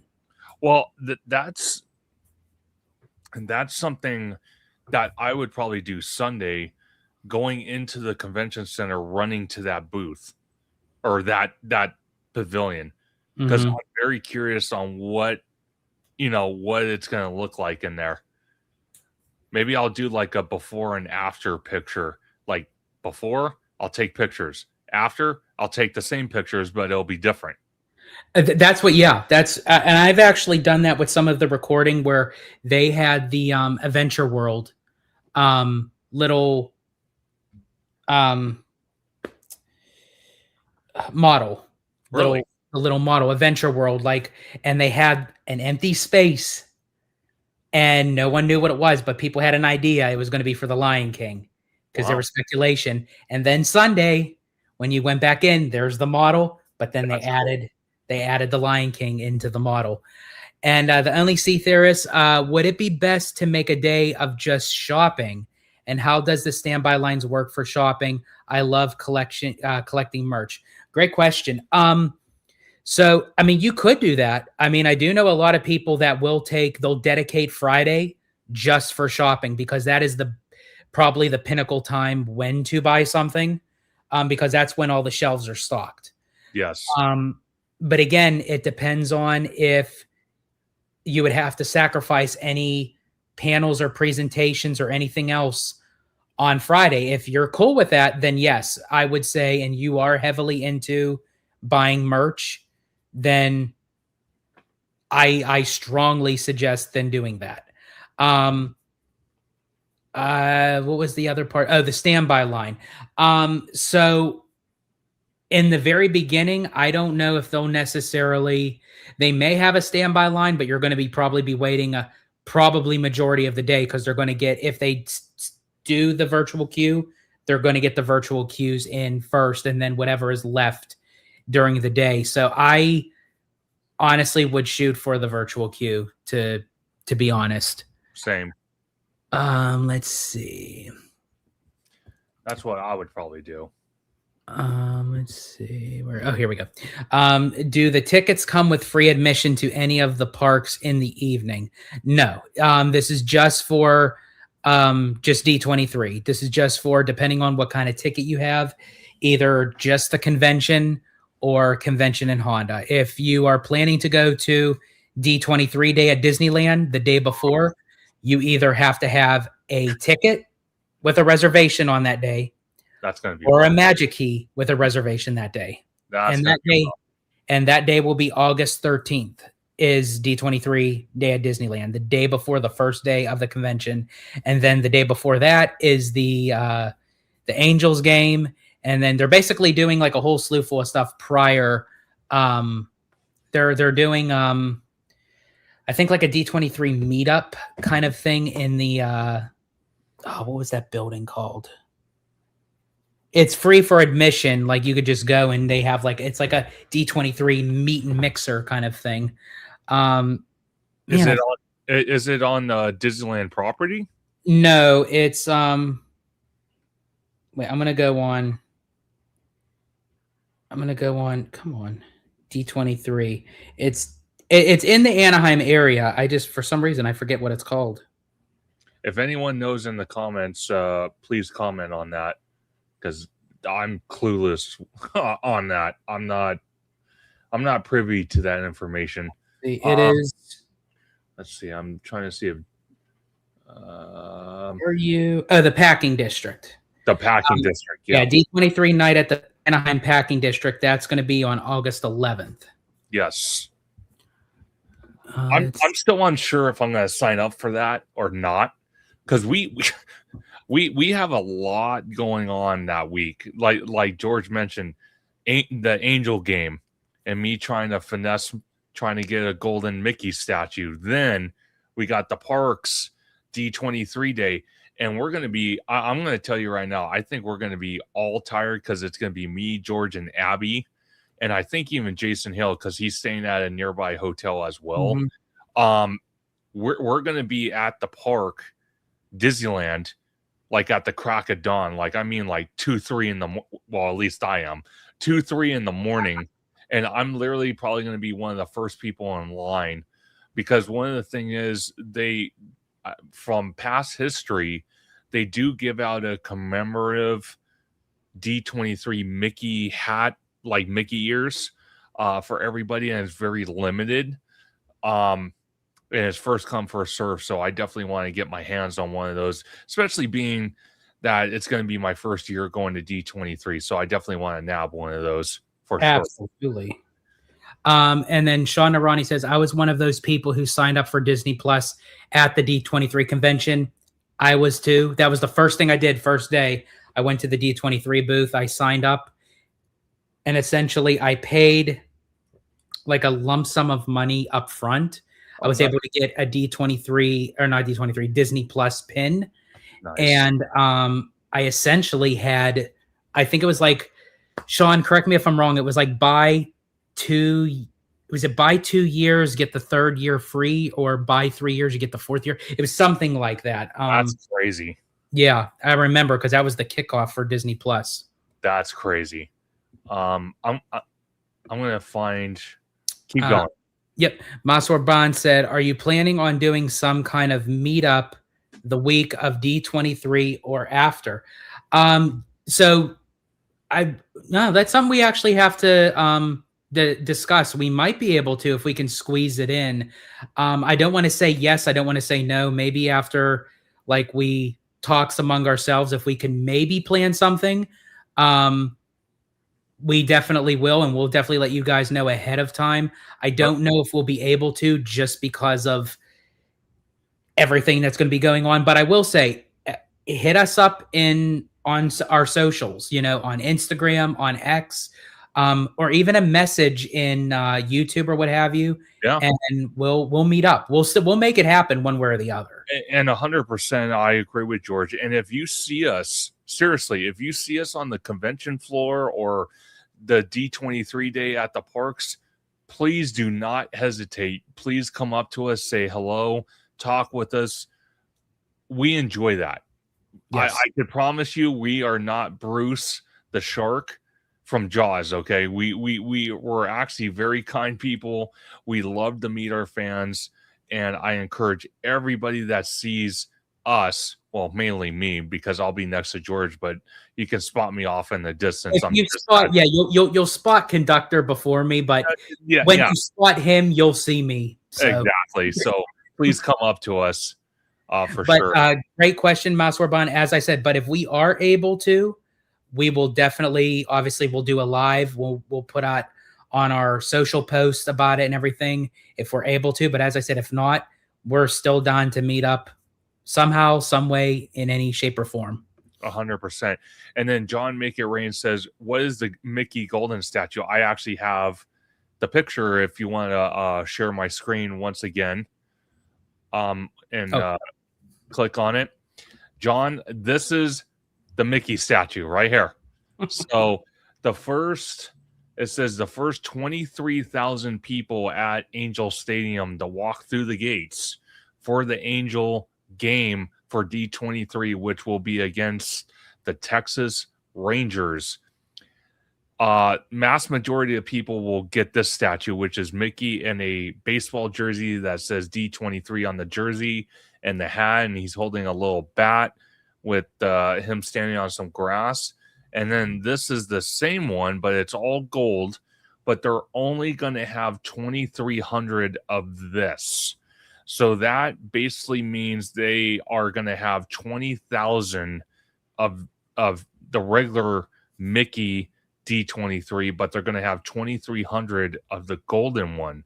So I like George said right at the beginning, I finessed my way around Walt Disney World with some of the cast members, and I got some things that he didn't think I was gonna be able to pull off, and I did so. So you better believe I'm gonna, go back to work at Angel Stadium, and I'm gonna try my hardest to at least get a golden statue Mickey. I think that would be very cool to have in part of my collection. So we'll wait and see, but this is what the golden statue looks like. It's basically a clone of the regular one, but it's all gold. There you go. And that is his goal. Yes, it is by far. Good gravy. It is. It is. Oh my gosh. I'm trying to think of any more questions that as a first timer I'm thinking of. Okay, perfect.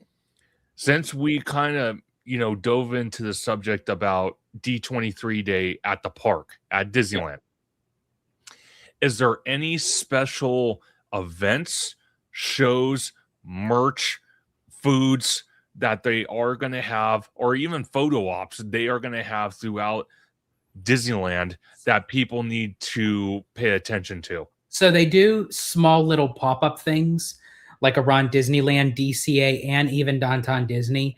Like they'll have like a little dance party, they have like a DJ kind of thing. They may have some specialty foods.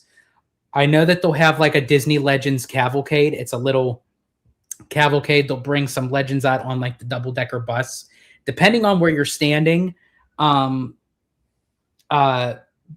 could see whoever is on your side, but it's still cool to see. Obviously, you'll probably have a lot of the big leaderships walking around the park. As I said, I was able to chase Tomorrow down Main Street 2 years ago. So who knows, maybe history will repeat itself, but instead of me chasing him as Parks chairman, I'm chasing him as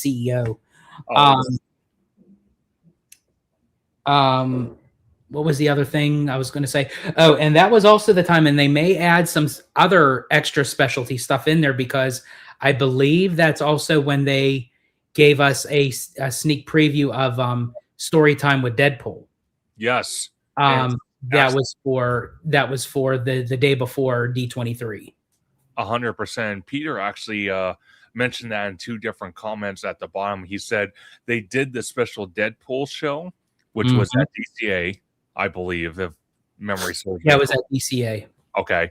And then he also said, I still thought that it would have been Ryan Reynolds in the Deadpool costume. That would have been cool. That would have been cool. I wish they would have did that when they brought Deadpool out on stage. Oh, dude, you imagine? Like that would have been cool. Yeah, I don't think that having Ryan Reynolds pull off his mask right at the park, people would be like lunging, but I think if they did it like on stage at the Honda Center, that would have been cool. Yeah, I think he would have. I think he wouldn't have got away with that. Yeah. Is the studio panel presentation for the movie trailers and announcements at the Honda Center only, or is that a panel at the convention center? So the studio presentation is at the Honda Center only. So that one is the one that's more mysterious, that they don't really like to leak out any information because they show us first run trailers. They show us first run concept art, stuff that was never mentioned before. That's when they first announced Incredibles 3. Oh my God, the arena erupted. Oh yeah. When Pete Docter showcased the Incredibles 3. Oh. So they're very tight-nipped with that presentation, but there still will be other presentations, obviously, inside the convention center. But when it comes to like first run trailers or new movies and shows and stuff like that, that is strictly the studio presentation at the Honda Center. 100%. And one thing I kind of got the feeling of, for us being content creators and so many of us that will be there for the weekend, the one panel I will say out of the 3, the parks panel, legends panel, and the studios, if you are planning to go to the studios panel, if you have tickets, I'm not even going to chance it unless I know more information, but do not pull your phone out. Don't do it because they will like jump on you. They have people literally walking up and down the aisles with flashlights. Yeah, don't do it. Yeah. Don't do it. And there have been people that got information leaked out before, but I mean, that's at your own risk. I don't recommend it. And you don't want to get on the bad side of Disney and D23 because. Nope. So Sean Narani says, I think it was buy 2 years, get the third one free. That's what I thought it was too. And I really like this. We might hear you, George, before we see you. See, that's the shirts that we need. You need to wear a shirt that says, you can see me, but I need the one that says, but you can hear me. I like that. Because they can see you a mile away, but they can hear me 10 miles away. Kind of like a thing 1, thing 2 type. Kind of, yeah. I think I'm going to get us shirts like that. I'm going to get those. Oh, I like that. I do like that. John Make It Rain says, are you guys going to stay at a hotel during this? Or just... No, we are staying at a hotel. And for right now, I got to talk to George about it. But personally, I'm not going to divulge where we're staying at. But we are staying at a hotel nearby. Yeah, I think it'd probably be best just to kind of like leave it at that, just for our own, thing. But yes, we are staying nearby, just like how like probably everyone is like at a Good Neighbor hotel. But yeah, we're very close by. It's just easier that way, to be honest with you. Then we have Tiffany Johnson in the house. Do you think we will get any announcements regarding Disneyland? Well, great question, Tiffany. And again, welcome in. Wow, that sun is like really bright. Regarding Disneyland, conductor, I'll let you take this one first, and then I'll. Well, kind of going off subject, I think we're going to hear some updated information probably about Avengers, Avatar, Coco, the Eastern Gateway, maybe. For Disneyland, ooh, God, I don't. That's the trick pony. I don't think we're going to hear anything for Disneyland Park itself. I don't think. Now, when it comes to 2028, I'm almost certain we're going to hear something for the Disneyland Resort. You know why? Because in 2028, I'm going to predict it. I'm going to predict it right now. And it's 4 years in the making. I'm going to make this prediction. And you're hearing it first time from me. I think we're going to hear something about Tomorrowland at the 2028 panel, because 2028 will be the second half of the $60 billion that Disney promised to invest into its parks. So I honestly think we will hear something for Disneyland, but not until 2028. And I can almost bet you dollars to donuts it's going to be Tomorrowland. I don't see them pushing it until 2030. I don't see it. I don't. I mean, yeah, that's the... Obviously, we're going to get news with, Walt Disney World, with all the current, construction and updates and everything. We're going to hear more on DCA with Coco and hopefully Avatar. That's a whole nother tidbit. As I mentioned earlier, Disney Cruise Line, we're going to hear stuff from the international parks, because Tokyo is going to be getting changes and expansion to their Adventureland, and also Tokyo Disney Sea, that harbor area. They're probably going to get rid of the Aquatopias, or I think whatever it's called. Yeah. So we're going to hear about that. We're probably going to hear about Shanghai's second park. The one thing that I think we might hear this year regarding Disneyland is a possible expansion or add-on to Galaxy's Edge. Oh, I forgot that one. That's a possibility. That's a possibility.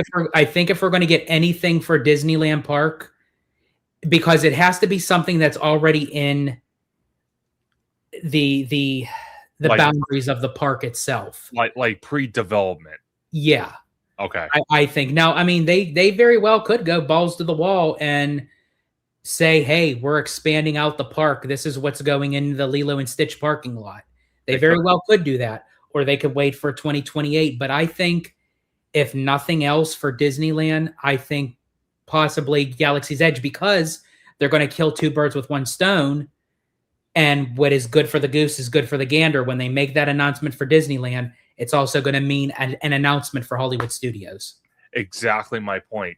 And let me ask you this, since we're on that subject of Galaxy's Edge, because that expansion area could, not saying it's not impossible, but it could be a third attraction.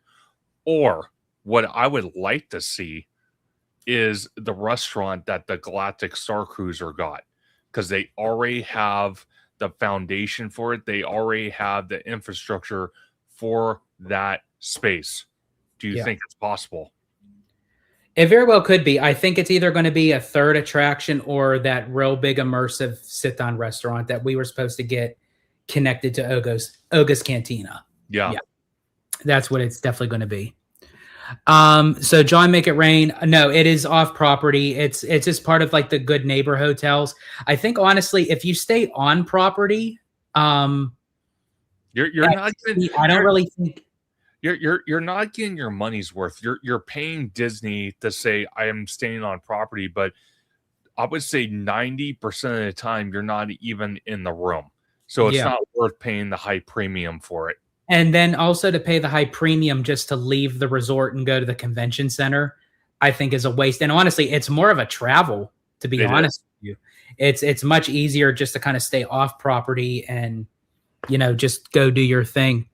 Could some of that 60, billion be going to the new Shanghai? Oh, absolutely. Yeah, that's definitely going to be part of the second Shanghai park for sure. Definitely. The only I can see for Disneyland is they're doing something like updating Space Mountain, like they did with Disney World Thunder Mountain Railroad. That's very true. That could be very true of yeah, like a deep immersive. Which if they do that for Space Mountain, that really should be the time that they make an announcement for Tomorrowland, because once they closed on Space Mountain, especially for that long, for over a year. Yeah, Tomorrowland and Disneyland is really going to be like, yeah. I think Tomorrowland for me, I think 2028 will be the best option, because think about it, and DCA will be stacked. You'll have the 2 Avengers rides, you'll have Coco over there, and obviously you'll have some new restaurants and stuff in downtown Disney, and Avatar. Hopefully by that time, maybe will hopefully break ground by then and start, building. It won't be open, but they'll start building, hopefully. But George, go ahead. Oh, no, absolutely. Maswar Bond says, because the LA Olympics are in the summer of 28 and D23 will be celebrating their 20th anniversary in 2029. Do you think they'll delay the next? Wow, Mouse were bound with the question of the day. That is that is a good observation, because here's the thing. They could. Well, here's the thing. The D23, well, it's now the Ultimate Fan event, but it used to just be called the D23 Expo. Yeah. When it was conceived in 2009, the Expo happened every other year, but it was in the odd year. So it was 2009, 2011, 2013, 2015, 2017, and 2019. 2019 was the last D23 Expo with an odd year, because we all know what happened in 2020. Yep. So when the whole world went into chaos and shut down and everything, they didn't do D23 in 2021. It delayed a whole year. So when they brought it back in 2022, it is now every other year, but an even number. So they very well could go back to an odd number. And you know what? I would commend Disney and D23 for doing that. If I actually think that is a really brilliant idea, I could see why they would want to do it in 2028, because while they're bringing in the Olympics and people are traveling in, what a way to get people to the convention center. Yeah. However, that is going to be a mess. It's already going to be a mess for the Olympics, let alone bring people down from LA to Anaheim. Yeah. I think, honestly, if Disney really was smart and played their cards strategically, I agree with you with that. I think let this be the last D23 Ultimate Fan event, skip to 2029, and you will have a slewful amount of news, because essentially you're blocking out 3 years of nothing. You can do small little things like Destination D just to kind of hold us at bay, but not like make major announcements. Make it go back to the oddball year, and also you could skip out on the Olympics. And as you said, the 20th anniversary of D23. That would be perfect. That would be great. That would be fantastic. And Mouseword Bound too. Thank you for posting that comment, because that's genius. Now that really is. 100% genius. Or they could go the other route, just stick to their plan, because 2030 would be another big year for D23. You know why?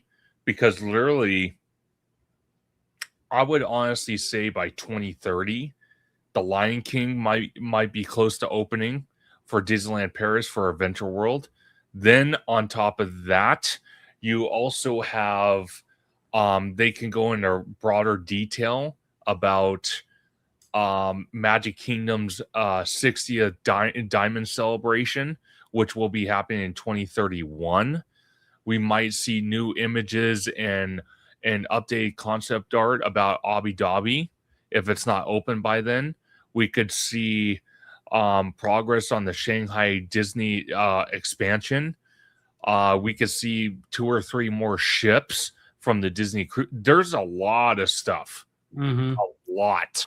And Sean Arani says, and this is another possibility too, that I don't think they will move it back a year to 2029, but they might put it in July instead of August, because the Interesting. The Olympics is in June, right? I'm pretty sure it's in June. Yeah. So, what do you think they would push it back a month? That would make it closer to the Olympics. So, is that what you mean, Sean Arani? You mean like if they pushed it back to July, it would entice people to stay a little longer? That it would run from June and bleed into July. That's a possibility. That's a possibility for marketing and stuff like that. I don't know, man, because it's gonna it's gonna be a madhouse no matter what. It's gonna be ugly, ugly. And John Make It Rain says, "Do you think Galaxy's Edge could be redone when they do Tomorrowland?" No, they won't have both lands down. Because when they have Tomorrowland down, assuming that they do this, they're probably going to have the whole thing kind of blocked off.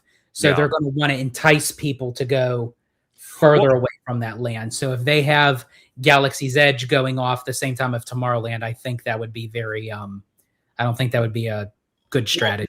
Well, one benefit is whether it's going to be the third attraction or that interactive restaurant that the Galactic Star Cruiser had that we were supposed to get, they don't have to shut down all of Galaxy's Edge for that. So that's a bonus. But more than likely, when they're ready to make a Tomorrowland announcement, they will announce the final day of Tomorrowland and they will block it off. Every entrance, exit, everything, scrim, the whole 9 yards, and you will see demolition vehicles and all that. And believe me, the second I start hearing information on that, I will be down there that morning recording it, because I will be a kid in the candy store and saying, yes, finally.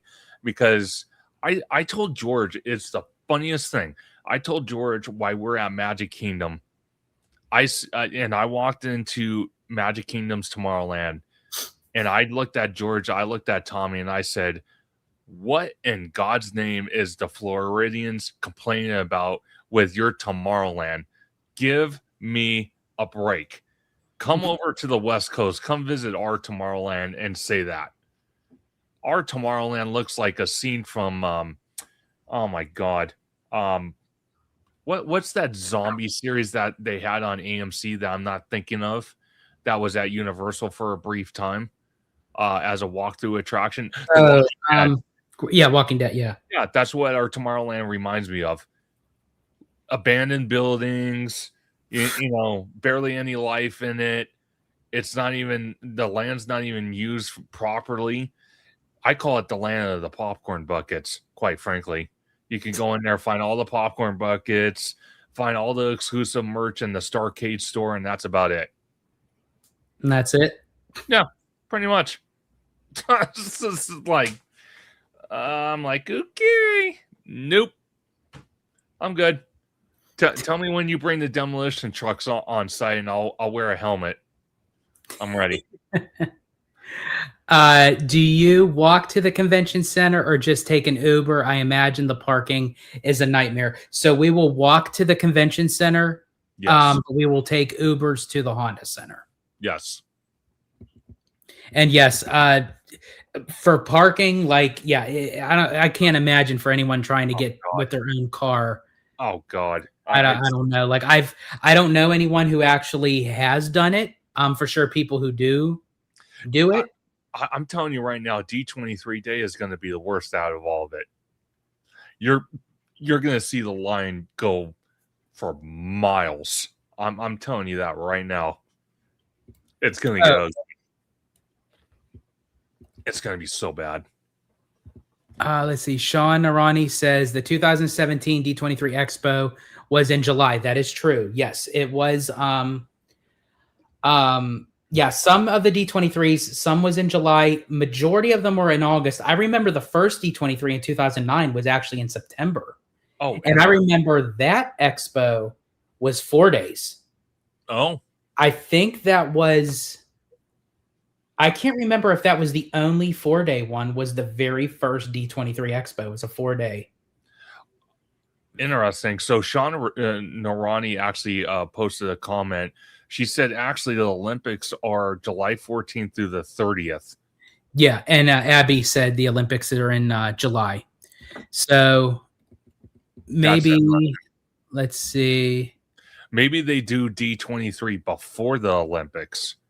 Yeah, so Williams 67 says maybe the next week after the Olympics. I'm wondering if they're going to wait for the Olympics to clear one way or the other. Well, you have to think about it, though, because they have the regular Olympics, and then right after it, they have the Paralympics. And when are those? I don't know. I swore they were back-to-back, and if they are, that's going to just be more of a nightmare. So I would honestly think they would do it like the week before. Yeah, so Giant Peter Venture says, I got tickets to the closing ceremony in Paris a few years ago, but did not make it due to it ending in September and my trip ending in July. Oh, that sucks. And this is what, yeah. So Sean Ryan says the 2028 Olympic, in July, and we'll probably keep it in August. Somehow I was thinking it was the first week of August. So yeah, so it's pretty much the summer of 28. I mean, going back to Mouseward Bound's comment, I don't know if, Disney might market that, or they may want to stay the hell away from it. I don't know. It can kind of go either way. Maybe. And John Make It Rain says, does I'm going to fill in the gaps. Does Magic Kingdom have, or does Disneyland's Tomorrowland have more rides than Magic Kingdom Tomorrowland? Actually, now that I think about it, I'm not sure, because Magic Kingdoms has the People Mover. It has, oh my gosh, I'm drawing a blank. Astro Orbiter. It has the Carousel of Progress. That's 3 rides. Then they have Buzz Lightyear, which I think it's about to open or just opened. Then I think they're doing a soft opening now. Yeah, a soft opening. So that's 4 attractions. Then they have Space Mountain. Then they have Tron. Then they have Autopia. So they have 8 rides. Ours has Space Mountain, Buzz Lightyear, Autopia. 3 rides. So 8 compared to 3. Yeah. So I don't want to hear any more complaining from anyone else in Florida saying our Tomorrowland sucks. Yeah. Okay, so here's the question of the day, because I know that this has been a debate for a long time. Is Carousel of Progress a ride? I count it as a ride. Or a show? I count it as a ride and a show. You get the best. I think it's like a mixed blend. That's why I call it an attraction, because I feel like that it's like partial ride because it is on a ride mechanism, but you're watching a show. So I think it's more of an attraction experience, I guess. Okay, so actually, to be honest, I'll give John Make It Rain the benefit of the doubt. I won't say that was a ride, just for his benefit, but still 7 against 3. And you tell me what the problem is. Yeah.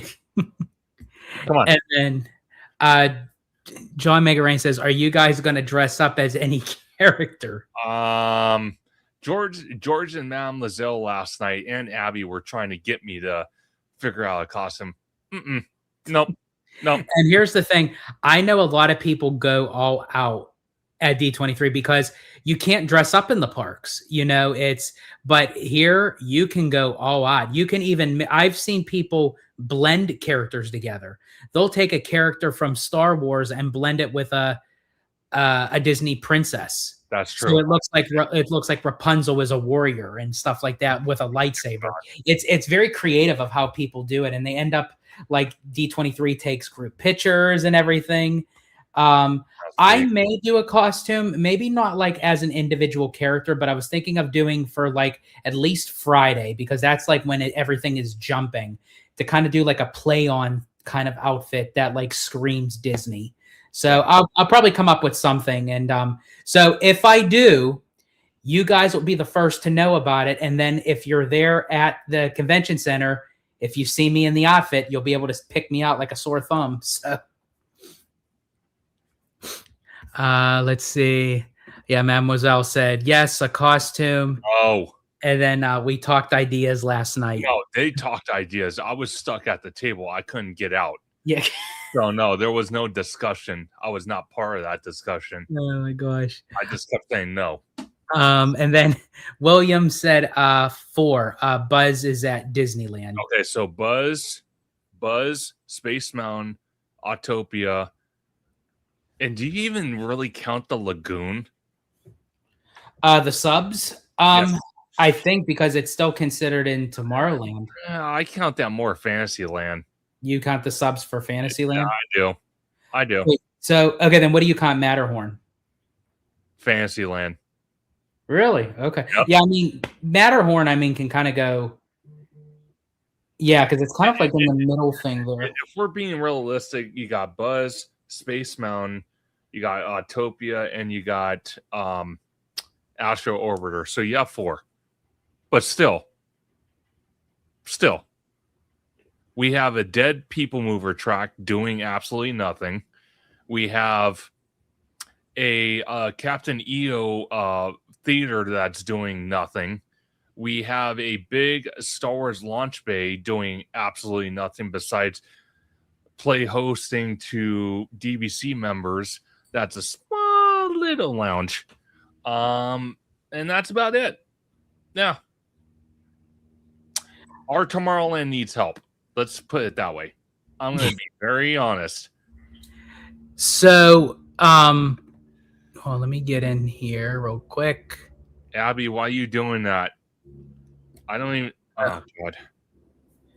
Super chat for conductor to wear a costume at D23. Oh, God. Oh, my God. You're all crazy. So Mademoiselle actually sent me a link that's on Instagram right now. Now this could mean something or it may not be, but this is actually coming from KTLA 5 News. So because of Jim Scholl's comments that he did about possibly Utopia replacing Avatar, so now it's actually hitting the news feed.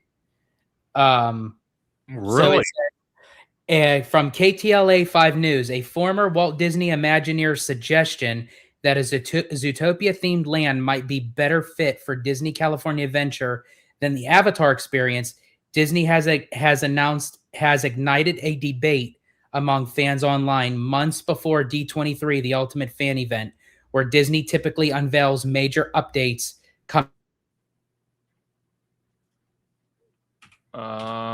Let's take a look at that because that's let's see, where is that at? Because I actually saw the same story. Oh, here we go. I want to see if there is George. I wonder if the story's on X, because I want to dive into that a little bit. I want to find out. Let's see. I think Mademoiselle just sent it to me. Yeah, she sent it in like a group thing. Well, I want to see if there's an article, so I want to read it on X. So let me scroll through X real quick because it's on here. I just got to pull it up real quick. Here we go. I think here we go. Show more. I actually have the article, so I'm going to share my screen and I'm going to read it to you guys because this is the article coming from KTLA 5. Here we go. And let me make the screen bigger so you guys can read it alongside with me. Okay, after closing all these wonderful ads that we desperately don't need. It says Disneyland, Zootopia versus Avatar, former Imagineers' comments fuels speculation among Disney fans. And again, this is credit to KTLA 5 channel news here in Southern California. A former Walt Disney Imagineer suggests that a Zootopia themed land might be a better fit for Disney California Adventure than the Avatar experience. Disney has announced has ignited a debate among fans online months before D23, the ultimate Disney fan event, where Disney typically unveils major updates coming to its parks worldwide. And the Imagineer that said it was Jim Scholl, which is a former retired Imagineer. And he actually put out a video on YouTube, on his YouTube page. So definitely go check that out. I'm definitely going to watch it after this live. But continuing, it says, to understand whether a pivot is realistic, KTLA spoke with theme park creators and Disney fans. Carla, what does that say? Carla, put the thing right here. Where's your cursor? I can't see. It's very small. Oh, Carly Caramana, something. And Gavin. It says a theme park journalist and author of the unofficial Disney Parks Retro Cookbook said the rumor has legitimate legs.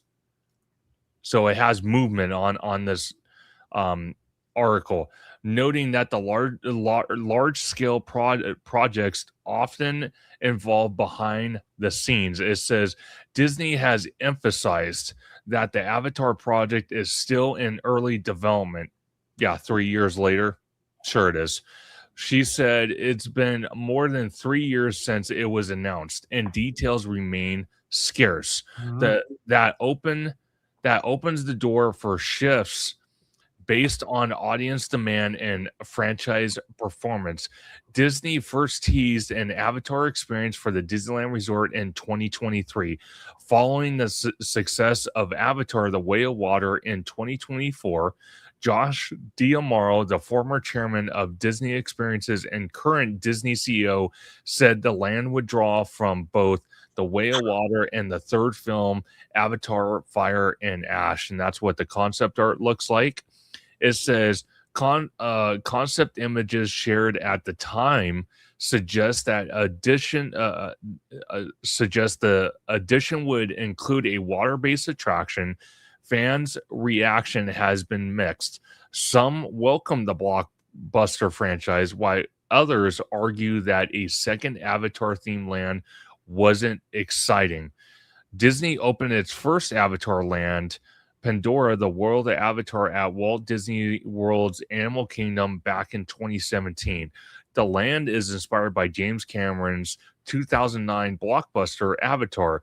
Since its opening, the land has been widely praised, with many visitors calling it a home run for Disney Imagineering. Still, the release of Zootopia 2 only intensifies the debate, with fans echoing Scholl's belief that the franchise could be a stronger match for DCA. For now, Disney has not announced any changes to the planned Avatar land. Well, at least KTLA 5's calling it a land, thank God. The project is expected to take over the area currently home to Monsters, Inc., Mike and Sully to the Rescue, which Disney confirmed will remain open until 2027. So I have a hard time believing Thomas when he said it's not delayed. The attraction was originally slated to freaking Sam's Club. Slated to close this year. At the time, former Disney president Thomas Masloom said the Avatar project would proceed as planned and would not be delayed. Yeah, I find that hard to believe. Even though they didn't give us an opening date, to be fair to him, it is impossible to ignore that Avatar's third installment was a box office success while also diminishing since previous releases domestically, while Zootopia 2 significantly outperformed the original film, she said. And at the end of the day, with so many projects in motion at both Disneyland and Walt Disney World, it's not surprising that simply could be a delay to stagger ride closures. Doyle found a Mickey visit. A Disney News and Planning resource also urged caution. I do not believe the delay has anything to do with the speculation of Avatar being canceled.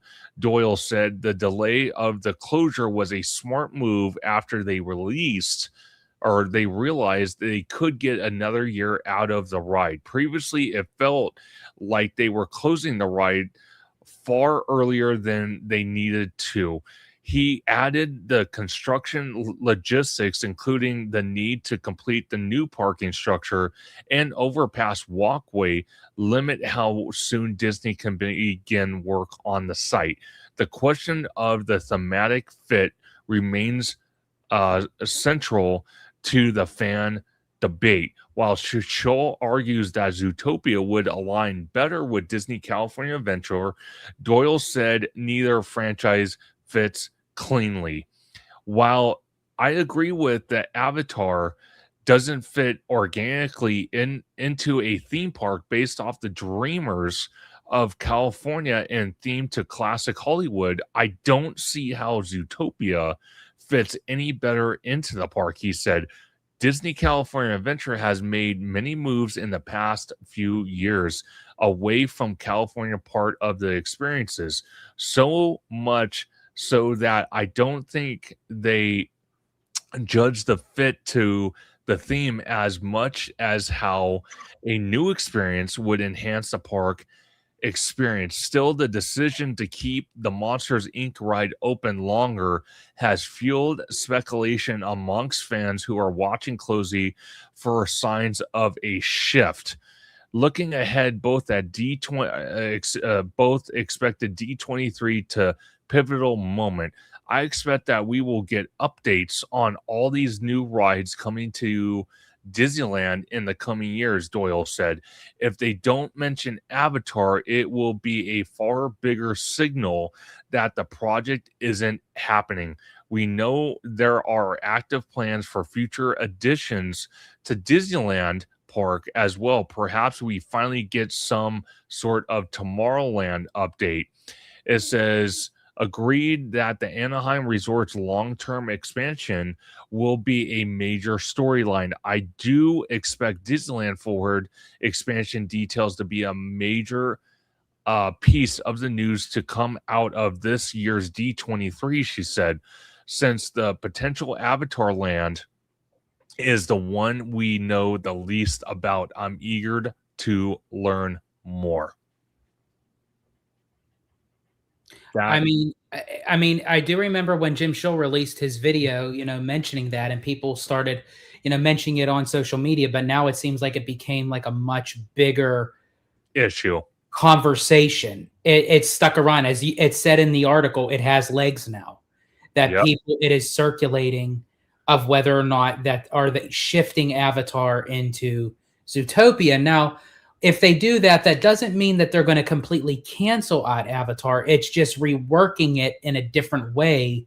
Yes. Either in a different part of the park or maybe not in DCA at all. 100%. 100%. And I know you pulled up some comments, so if you want to pull those back up and we'll read them together. Let's see. So let's start with... Let's see. Here we go. John McRain says, I like Avatar, but I didn't like any of the concept art for the inside of the ride. I hope they change it to something more exciting. And then we got Hudson Thomas in the house. Welcome in. Zootopia will appeal more to children. And John McRae says, I like Zootopia too, but I don't think it can provide as much of a punch as an Avatar ride. And then John McRain continued, if they do an amphibious or reptile portion, they could add a small Zootopia dark ride inside of a side by the Avatar land. Possibly. And to answer Shane Narani's comment, I'm telling you, conductor, go as blue shirt guy. It's the simplest costume. Okay, that one I might pull off. That one I might pull off because it's Ryan Reynolds. That one I might pull off. Just saying. You have to wait and see on that one.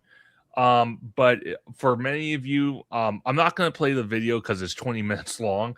But this is Jim Scholl's page on on YouTube. Definitely go check it out because this is him talking about Zootopia possibly replacing Avatar at DCA. It's a 20-minute video, and it was just posted a day ago. And I'm sure he has some interesting comments on there because it's already at 10,000 views. And he is a former Disney Imagineer. So I'm very curious to see what his insights are, just to let everybody know to go check out that video. Because I mean, obviously, if an article was written for KTLA 5 and they're reporting on this, I mean, that's do you think we should play it? Yeah, why not? Yeah, why don't we play it? Yeah, let's do it. Let's go for it. I just gotta unshare my screen because I gotta do it a different way. Well, geez. Yeah, I'm sorry. I'm sorry. I promise. Okay. I think this will work. All right, go ahead, George. Okie doke. Let's see. Okay, let me unmute this and let me know if you can hear it. I'm gonna do this.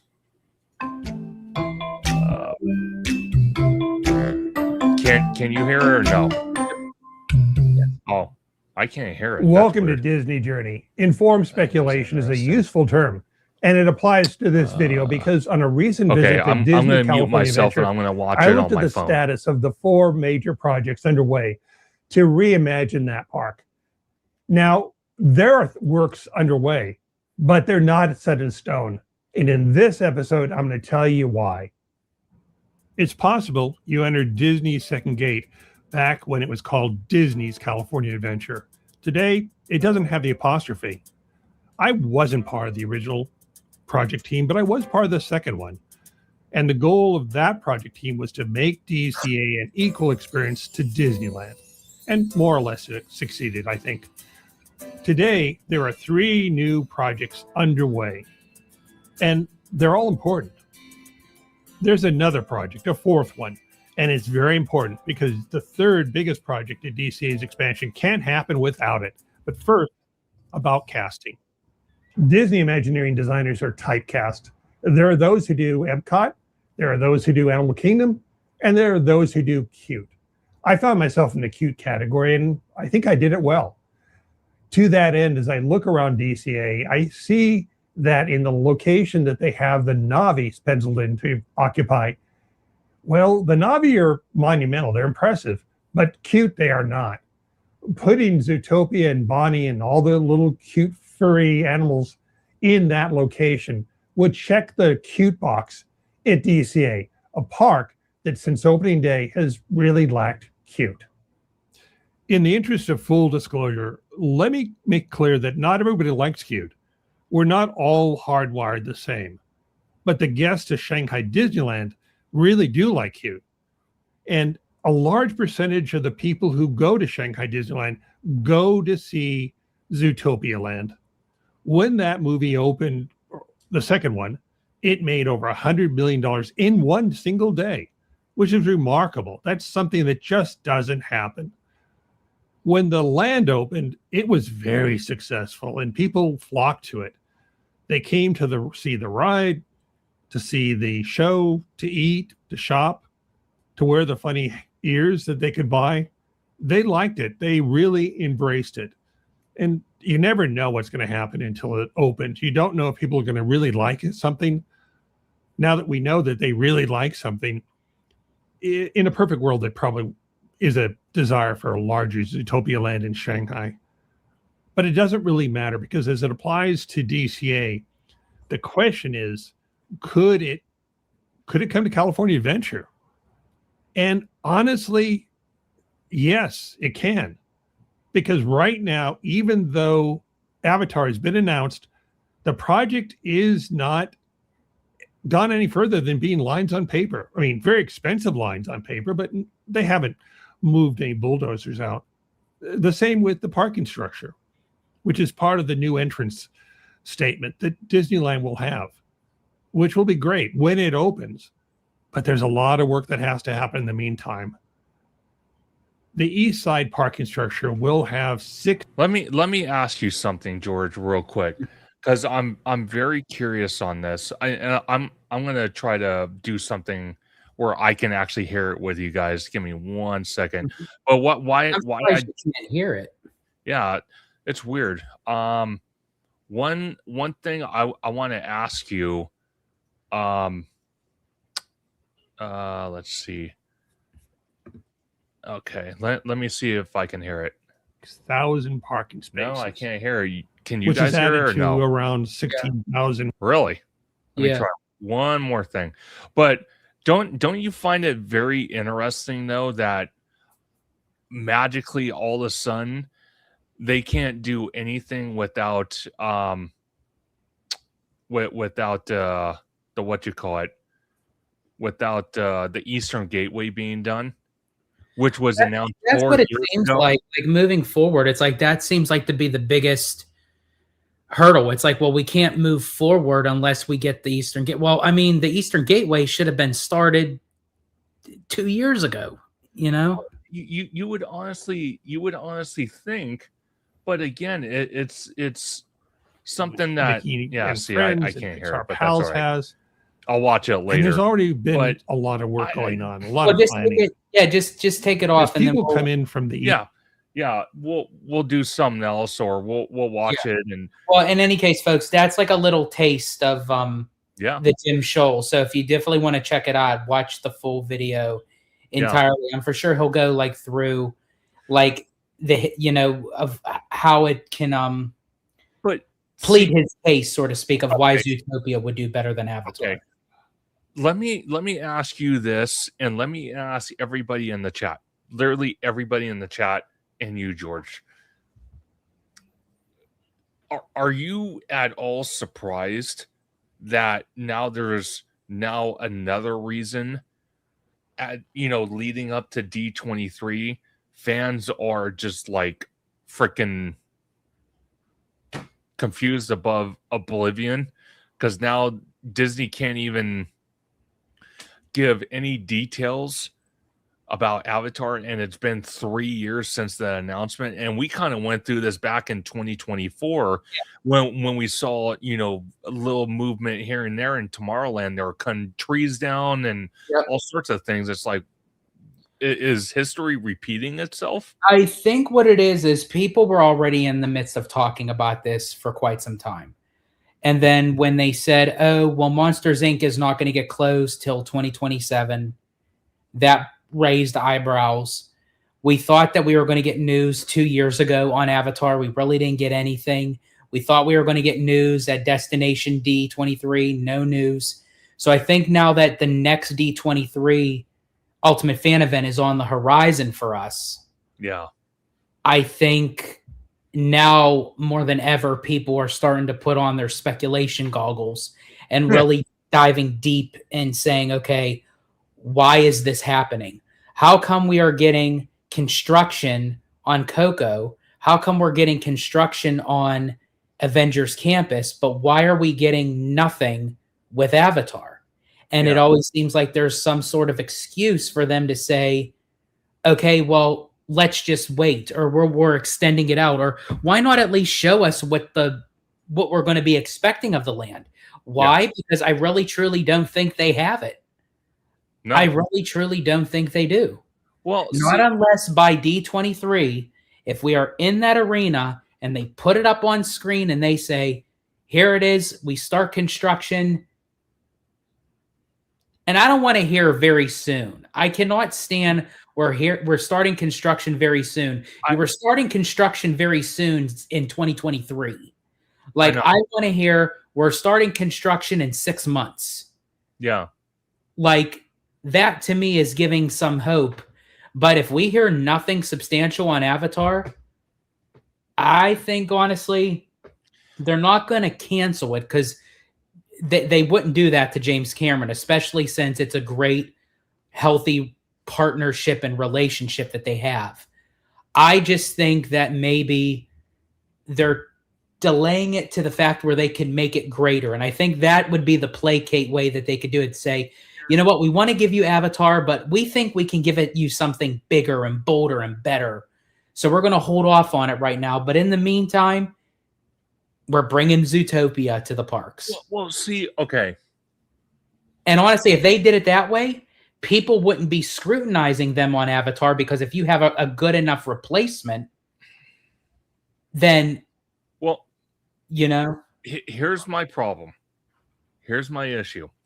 Because when I was reading that article to everybody from KTLA 5, the problem that I read in that article, and I don't know if you caught it, they said that neither Avatar or Zootopia is a good spot in DCA. And I respectfully disagree with that. Because if they want to use the Hollywood backlot, I'm telling you right now, Zootopia is the absolute best fit. You know why? It fits the Hollywood theme. You wouldn't have to do anything with the monorail. You wouldn't have to modify it. None of that crap. You leave the monorail alone and you build around it. With Avatar, they're running all sorts of obstacles and issues trying to hide the monorail. Because in the world of Avatar, Pandora, who in the hell sees a monorail running right through a land? Well, and then there's also the fact that when I say, why not put Avatar in the Simba lot? You have a blank canvas. You could do much bigger, better. And then people then say, well, that's going to take too long. You have to wait. It's already taken long. Yeah. It's already been 3 years. 3 years. Yep. And we don't know jack shit about this project. No. And you know what's worse than that? 3 years, and it was actually 4 years back in 2022 that the Eastern Gateway was announced. And they still haven't freaking dug anything up to start building that. That was 4 years ago. And then people wonder why Walt Disney World and all these international parks, but speaking domestically, Walt Disney World gets stuff a hell of a lot faster. Again, I don't know if it's the permits. I don't know if it's the size factor of the resort trying to figure out logistically how to do it. I don't know if it's the budget. I don't know. I at this point, all I can conclude, Disneyland in Anaheim, California being the obvious word, loves to go through red tape. Why? I could tell you why, but I'm not going to go that direction. But I'm telling you, compared to Orlando, which they're like, red tape, screw that. We're building. Obviously, they have more room, so I know people are going to say that in the comments. So I just want to nip that in the butt right from the beginning. They have the room, they have the space, but when it comes to construction, if they don't have a room in a certain section of one of their parks, they still get it done a hell of a lot faster. Minus Tron, though. That's the one thing, because during COVID, I don't count that. But everything else, they move so much faster. Like literally, they closed Muppets Courtyard, and they literally threw construction walls up the next, like that night. They blocked off the land of Muppets, and they started ripping buildings apart either that day or the next day. They don't screw around. Out here, I don't know what it is. I don't get it. That's why that article came out from KTLA 5, and now it's starting to make sense. And even Jim Scholl, a former Imagineer that worked for Disney, that has connections, that knows things that us Disney fans or Disney nerds don't know. You can see where the problem is. Yeah, and the fact that it, as I said, it hit KTLA 5 News, that's very interesting. So let's see. So we have Mademoiselle says, fits perfectly, put Avatar in the Simba lot. That's what I'm thinking. Yep. Now, John Make It Rain is on the opposite side of the spectrum. He's Team Avatar. Oh, I am too. No one can convince me that Zootopia fits better, especially if they think about the actual rides that go into Avatar. Let me see. Interesting. Let me see. And then continues. I can't be convinced that Zootopia fits better for that area, especially when you start thinking about. Oh, sorry. It just, for some reason, I think it just put it in twice. Then the monorail is going to need to be changed eventually anyway. They'll do Zootopia at Walt Disney World before it goes to Disneyland, too close to Shanghai, which already has Zootopia. So, excuse me. The thing with that part, John, is even though Disneyland, like on a map, it would be closer to Shanghai, I think honestly with a lot of the how dare I say this, world news is, I think a lot of people aren't really planning on traveling to Shanghai. I mean, there are people that do. I know a lot of like content creators and everything, but like recently, like I'm not looking to go to Shanghai. You know, I'll go to Disneyland Paris, but that's as far as I'm going. Yeah. Yeah, like some of like the that part, like maybe in time, hopefully things can get better and fixed, but like right now I'm not. So me to be able to experience something in Zootopia for me right now would have to either be in Disneyland or Walt Disney World. Okay. Let me ask John Make It Rain. This is a question to him specifically. And John, thank you for all these comments. They're awesome. Mm-hmm. I deeply appreciate it. But let me ask you this.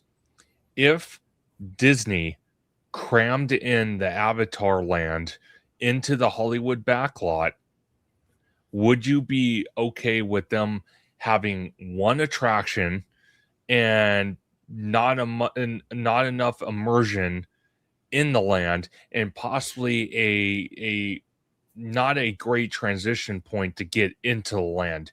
Are you okay with all three of those options? Because if you build Avatar in the Simba parking lot, and I'm going to get to Hudson's comment in a second as well, but if you build Avatar in the Simba parking lot, you have a better chance of a great transition point to get into the land, like you see at Animal Kingdom, which when I experienced that was absolutely breathtaking.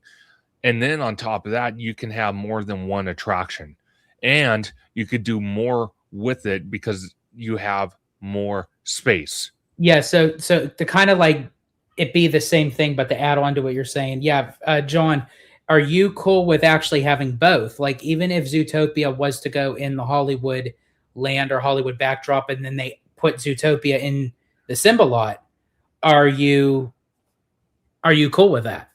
You know, oh, trust me, Peter, that was brought up yesterday. No, it was brought up. No, it was brought up. No, it was brought up. I'm just saying it was part of the conversation. Yeah, your conversation. So John, let us know if you're cool with, like, yeah, even though you're not a fan of Zootopia, let me see how I can put this. Even though you're not a fan of Zootopia taking the place of Avatar, but would you be okay with it taking the place of Avatar in that spot and just moving Avatar in a different center? Yeah. And then Hudson says Simba lot might be a future resort. Actually, to tell you the truth, Hudson, the Simba parking lot is actually going to be an extension of DCA. What is technically going to be a third gate is the Toy Story parking lot. And what I actually pitched to George a while back, and this was even before we went on the trip to Walt Disney World, was eventually, because Disneyland Forward is going to be a 40-year plan between Disney and the city of Anaheim.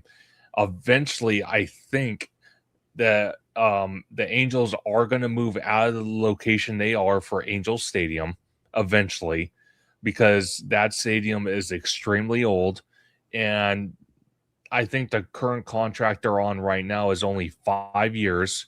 Really quick, he's saying like more of a hotel, like with DVC. I don't know if they have room to build another hotel, because you got Pixar Place right there. Now, I could see Pixar Place being retrofitted to maybe having a couple of the top levels being DVC only, but I don't think they would build another hotel on the Simba parking lot area. I don't think so.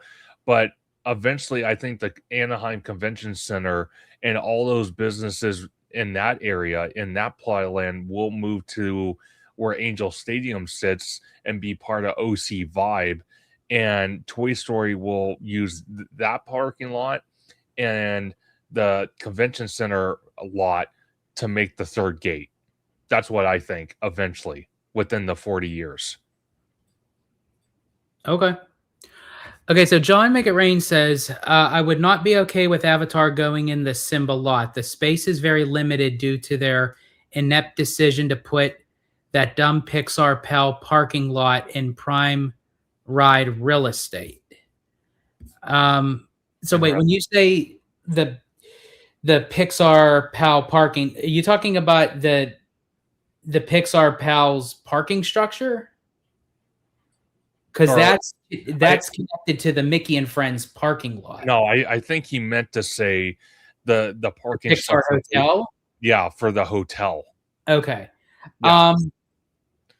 I mean, I've heard rumors they want to tear down that hotel. I hope eventually they do. That thing is, as I said, I've been inside.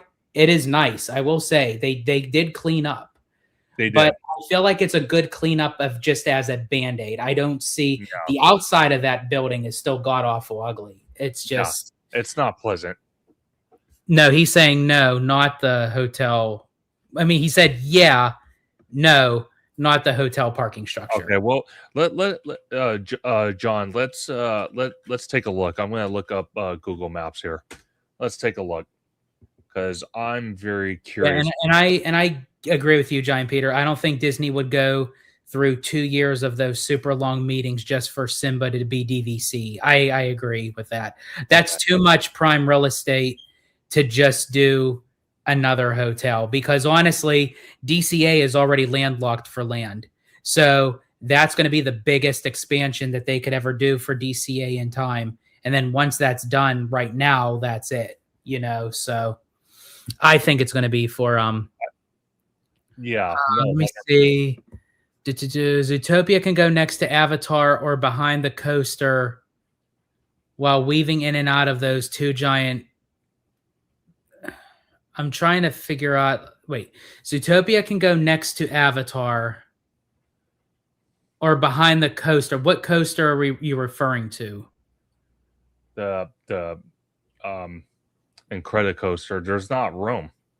There's they already have to squeeze in Coco for that, if that's the coaster you're referring to. But that's what I mean, like for them to still stick Zootopia next to Avatar anyway, there's no room. So if you're going to put Zootopia over there anyway, the whole thing would be kind of Zootopia ready. Oh, you have the thing up? Okay. Yeah, I have the thing up. So let's take a look. Right here is the Simba parking lot. John, the only hotel parking structure I see is this right here. This. And then this is the hotel actually.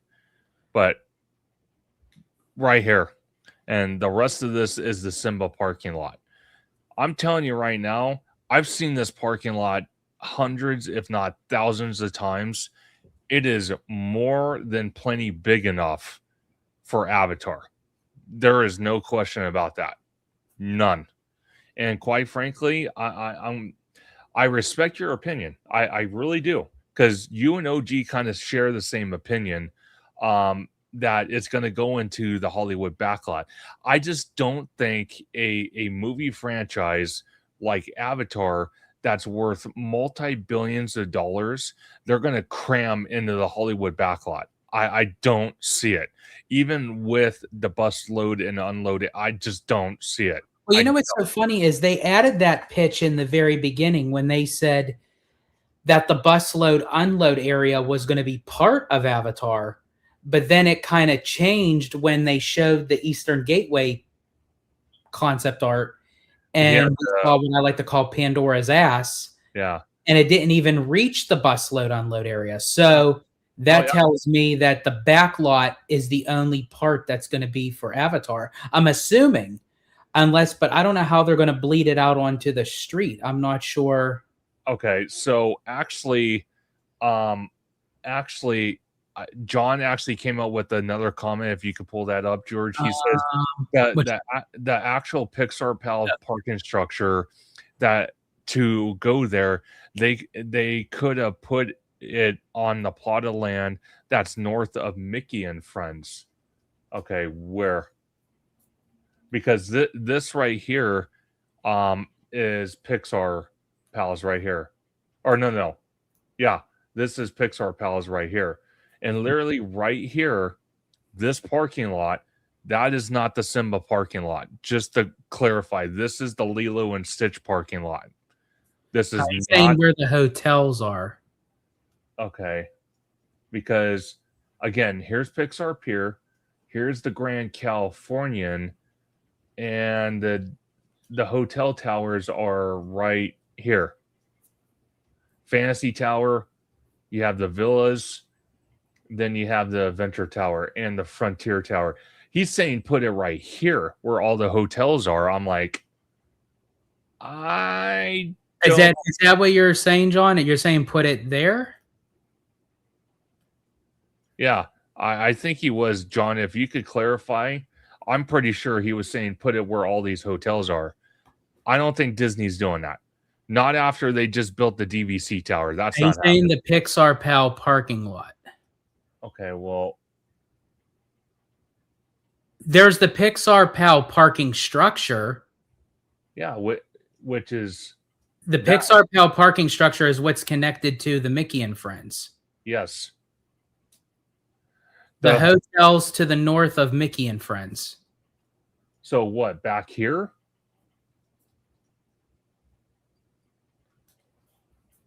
Near the structure. I'm kind of lost.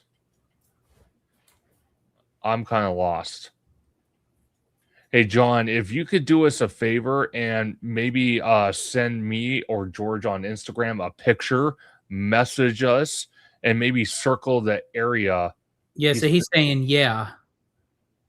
He said, yeah, I guess of what you were saying. Up here.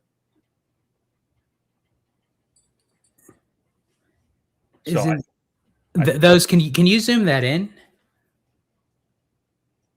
Is that even Disney? Is that Disney property? This parking lot is right here, and I think this is, but there's not enough room because you got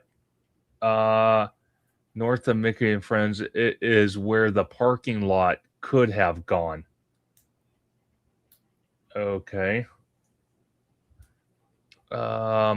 It's not, but they could have purchased it. They could have purchased this whole area. So John, I just want to just make sure if I'm understanding correctly. You're saying if Disney purchased that, and after purchasing that, use that for what exactly? For I just want to make sure, like, I'm understanding, like, his vision, because I'm curious. I want to see, like, that space is larger than the Mickey and Friends and Pixar Pal parking structure combined. So he's talking about this whole area back here. Literally right. This whole area. So if you're saying to purchase that, then turn... Oh, I see. So let me see if I got this correctly. Disney buys that, uses that for parking. That would push the Mickey and Friends and Pixar's up, and it would free up all of that. He says bingo. Okay, that's okay. Okay. Got it. Okay, got it. So Mickey and Friends would literally touch neck and neck with West Ball Road. And that would have meant this parking lot and like half of this wouldn't have been available. And the hotels wouldn't have moved up. And okay, now I see it. Yeah, I got it. Yeah, I was trying to like understand. It's like I was trying to like I wanted to see his vision. Yeah, and I couldn't see it, but then it like sorry, John. I was trying to understand that, but yeah, I was too. Like I couldn't really like see it, but now I think right now they are too far in. Now, if they would have done this back in the 80s or something, I would 100% Agreed. And I think that's a big problem is the way that they structured out the resort. Now they have to swerve and work around it, Yes. like Jenga. Yes. You know, it was never supposed to be designed like a full-fledged resort, but now that they're trying to do that, it's kind of hard that the way that the original Yeah. I still kind of feel like eventually Pixar Place will go. Excuse me. It will go. Do you think they'll replace it with another hotel? No. So you think they'll move a hotel elsewhere, but that'll clear up for more theme park space? I think they will. I think they will. And John Make It Rain says it's not too late to bulldoze the Pixar Pal parking structure. Right now, I really think it is due to the fact that there's probably not enough parking space as it is now. We don't even have the Eastern Gateway up yet.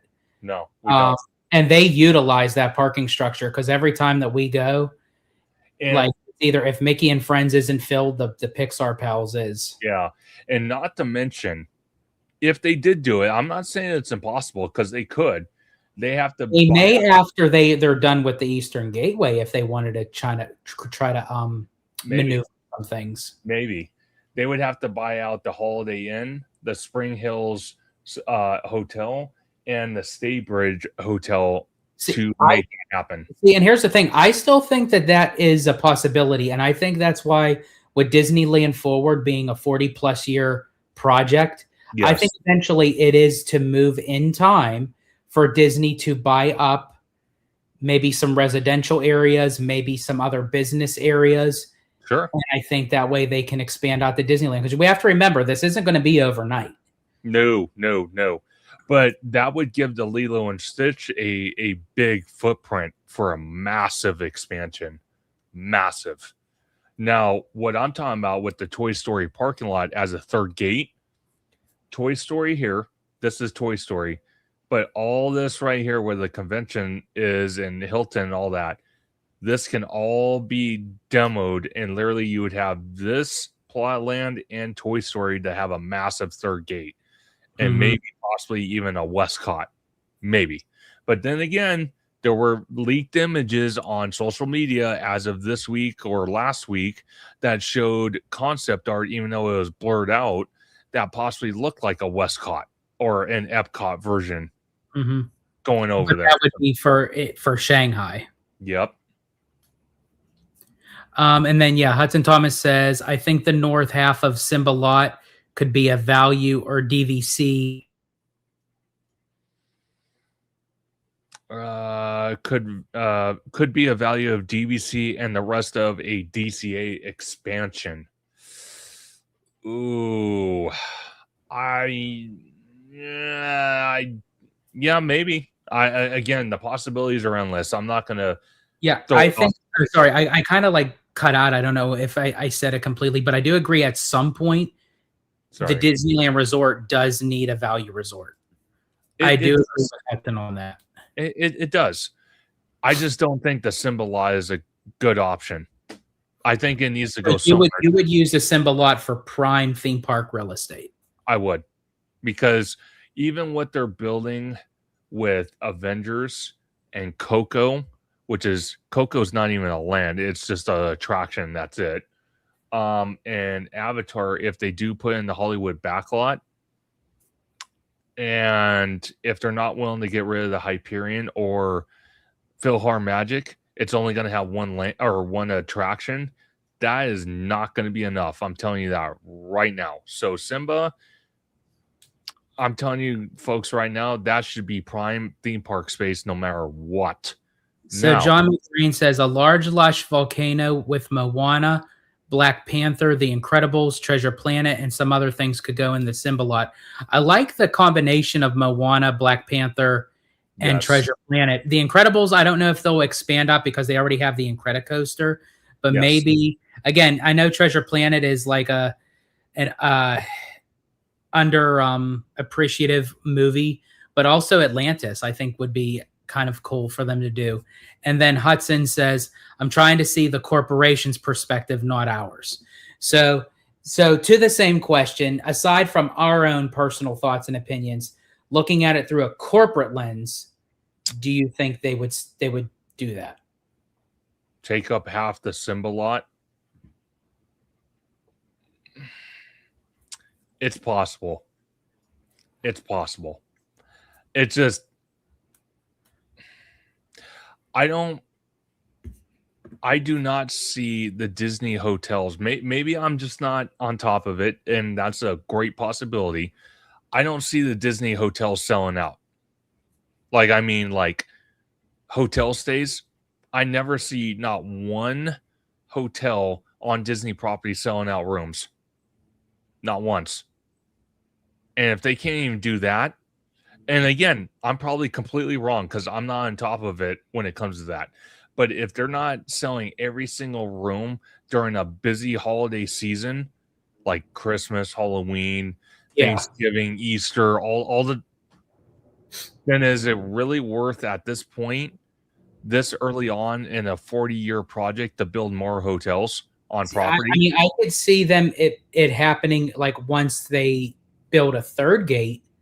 You know, they may be, because a lot of people might stay on property to say, ooh, a brand new theme park at the Disneyland Resort since 2001. Yes. You know, that might be. But yeah, like on any given day, if they were to build a new theme park, a new hotel right now, even though it's a new hotel, people would stay there just because it's new.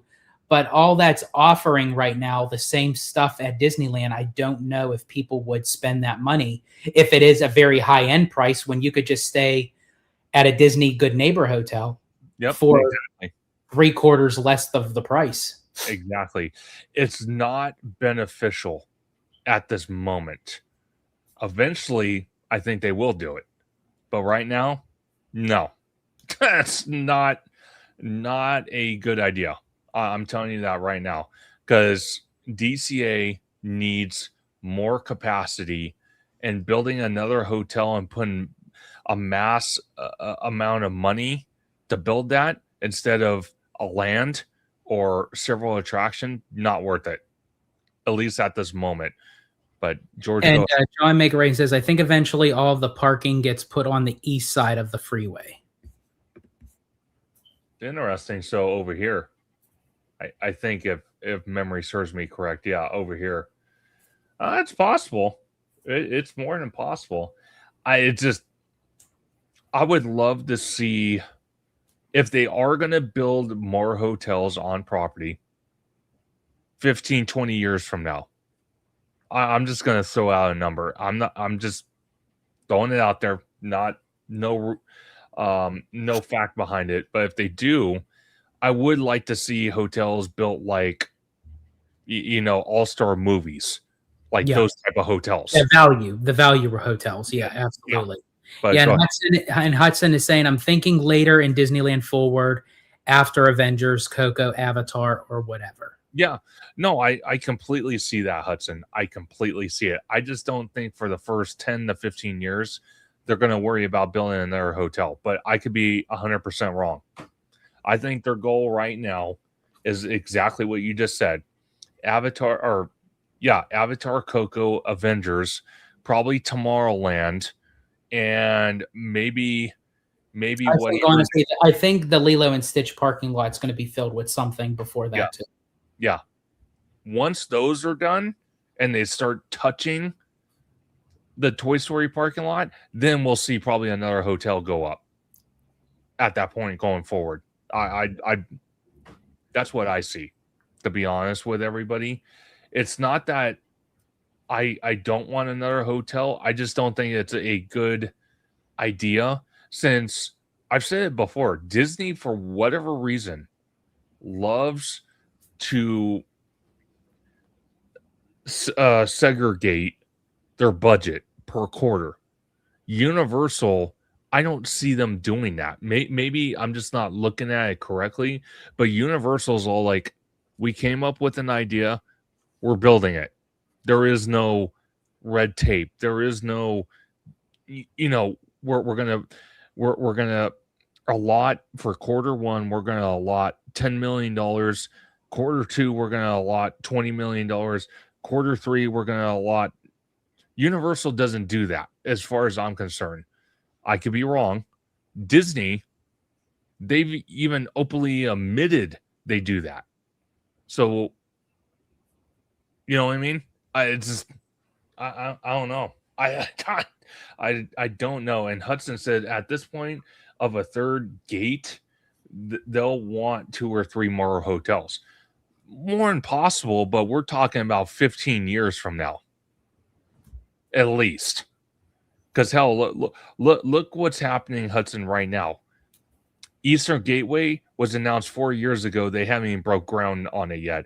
Avatar announced 3 years ago. They haven't even broke ground yet. They haven't even closed Monsters. If anything, they extended Monsters another year. You know what I mean? Exactly. Yeah. And I could see them acquiring and demolishing Good Neighbor hotels. Yeah, I think down the road, I think that's Disney's like end game. I think what they're trying to do is so they could buy up as much land as they possibly can off of these businesses, off of these residential areas, because once they start knocking the Good Neighbor hotels, then people would be forced to stay on their property. And so I think, again, Disneyland Forward, moving down the ladder, I think that's Disney's long-term goal, is to own most of what is on Harbor and Catella and what have you. 100%. But without further ado, does anybody have any more questions about D23, our experience, any ticket information? Because George is going to be your guy. I'm learning as he's talking, so I could try to answer it, but it would probably better be coming from George, not me. As my favorite character, Jiminy Cricket, always says, let your conscience be your guide. That's true. That is very true. See, Giant Peter Adventure says Disneyland Forward is basically to emphasize the word resort in Disneyland Resort. Absolutely. Yeah. I think they're eventually, they want to expand out Disneyland to be a full-fledged resort like Walt Disney World. It may not be exactly like Walt Disney World. Nothing will be like Walt Disney World. No. But to get to the best of its ability, that's what their plan is to do. Yeah. No, 100%. So we'll just wait and see. Again, Disney has history, like they did in 2024 when George and OG went to D23, and they started leaking out information weeks, if not months, before the event even kicked off. And I remember George and I were talking one day, and we were on the phone, and we said to each other, are they going to even leave anything for you guys to even get exclusive at the Parks panel, or are they just going to leave it online? I remember that conversation we had, and it was like they just started dropping stuff literally weeks before the event, and I'm like, why? Like, just say that. I know. And Disney has the habit of doing that, and I don't understand that. And that's they did it with Toontown. Yes. Back in 2022 for that D23, and it's like, I mean, they had the model there, but like it would have been cool just to like, you know, wait for that. I remember actually being in line in 2019, and they dropped because media was already up there. Sure. Media had already seen the showroom floor, and they got to see a model of the Moana walkthrough at Epcot.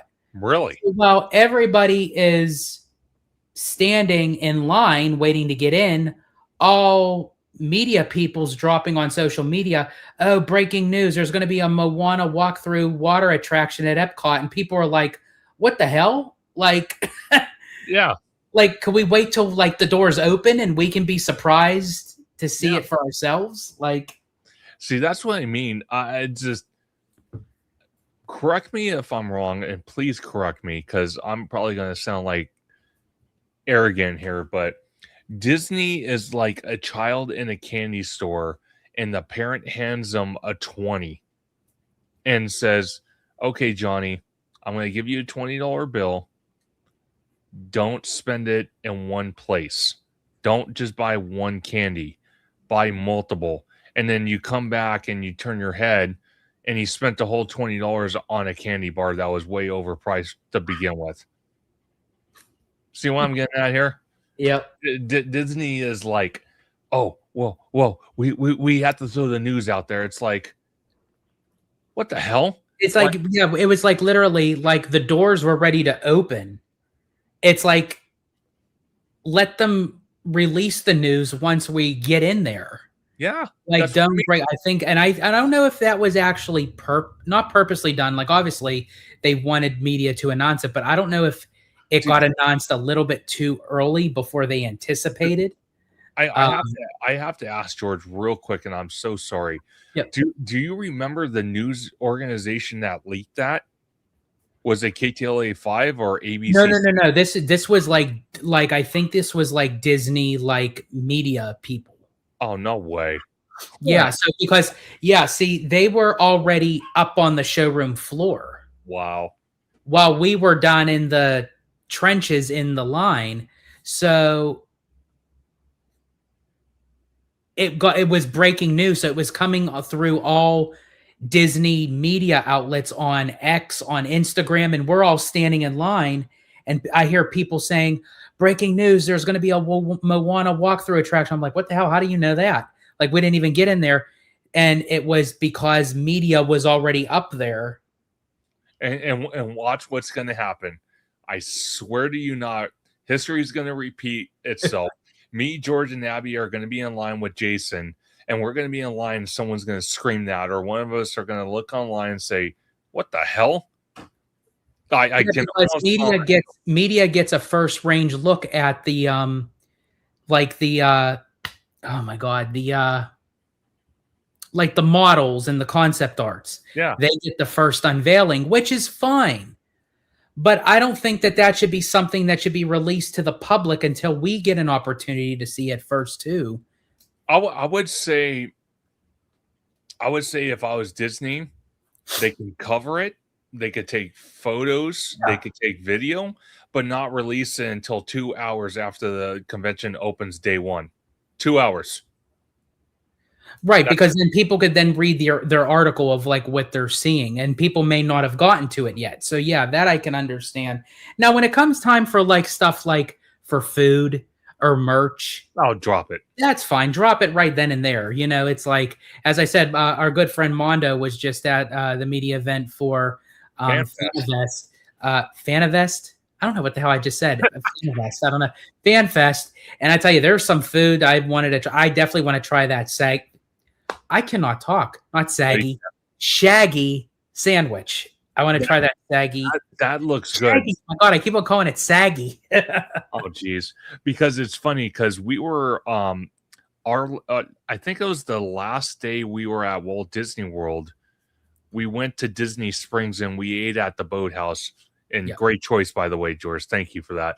I had it was the Yacht Club sandwich, and it looks very similar to what the Shaggy sandwich looks like for FanFest. And they have potato chips on it. Come on, like. Oh, dude. Got me sold. Come on, man. And Hudson says the Moana walkthrough felt like it should have been in Animal Kingdom. That I agree with you. I feel like it would have had more of an impact. It looked. The design fit Animal Kingdom to a glove. Oh, like, yeah. It looked out of place in Epcot. Yeah. And plus, Animal Kingdom gets very hot. So I think the water base would have like worked really well. I think so. And then John Make It Rain says, would you guys like it if they bought Lara Croft and put that into the parks like they did with Indiana Jones? I can see that. I'm not going to lie. I mean, nothing. I think, honestly, anything's on the table. I was never really a Tomb Raider player kind of thing. Like, I knew of it, but I never was, like, heavily invested in it. But I will say Angelina Jolie. I knew that was coming. I was waiting for you to say it. Yep, you knew it. But yeah, but like, I mean, I think if it works, it works. Because again, I said the same thing about Avatar, and I thought there's no way that this is going to fit well in Animal Kingdom. And it does. It works perfect. You know, so I think if Disney can pull it off, then hey, I say go for it. Kudos to them. Yeah. But oh, let me see what this is. That sounds more like of a Universal thing. What do you think? Tomb Raider Universal? I think Tomb Raider is probably more Universal because Universal kind of like they have more of the edgier IP, like the Mummy kind of thing. Yeah.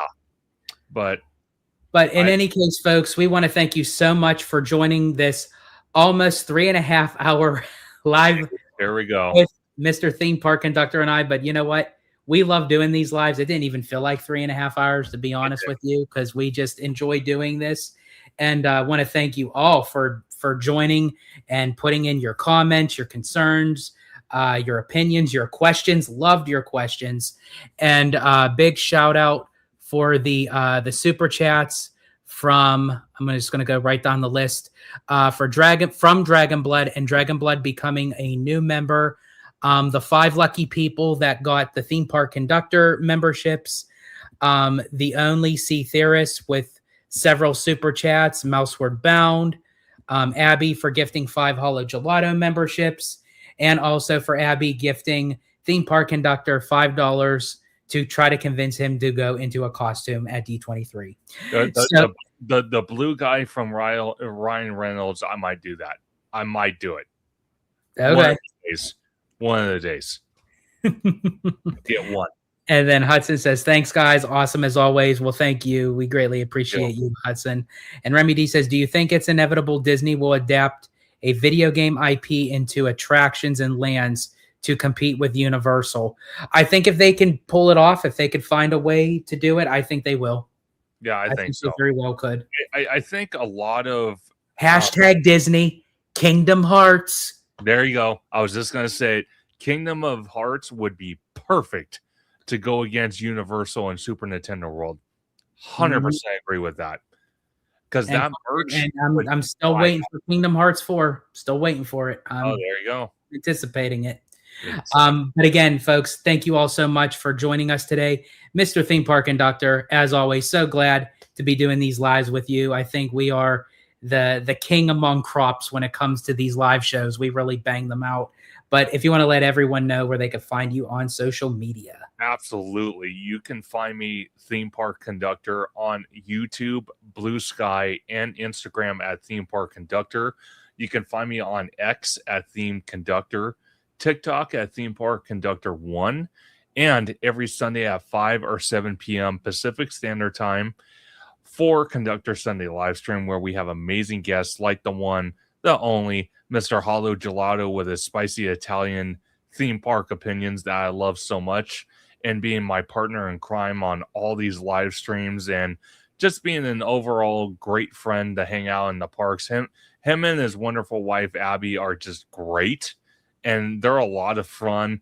They bring a lot of fun energy when we're all hanging together, whether it's at the parks, the movies, City Walk, Downtown Disney, or Walt Disney World, and eventually the cruise lines.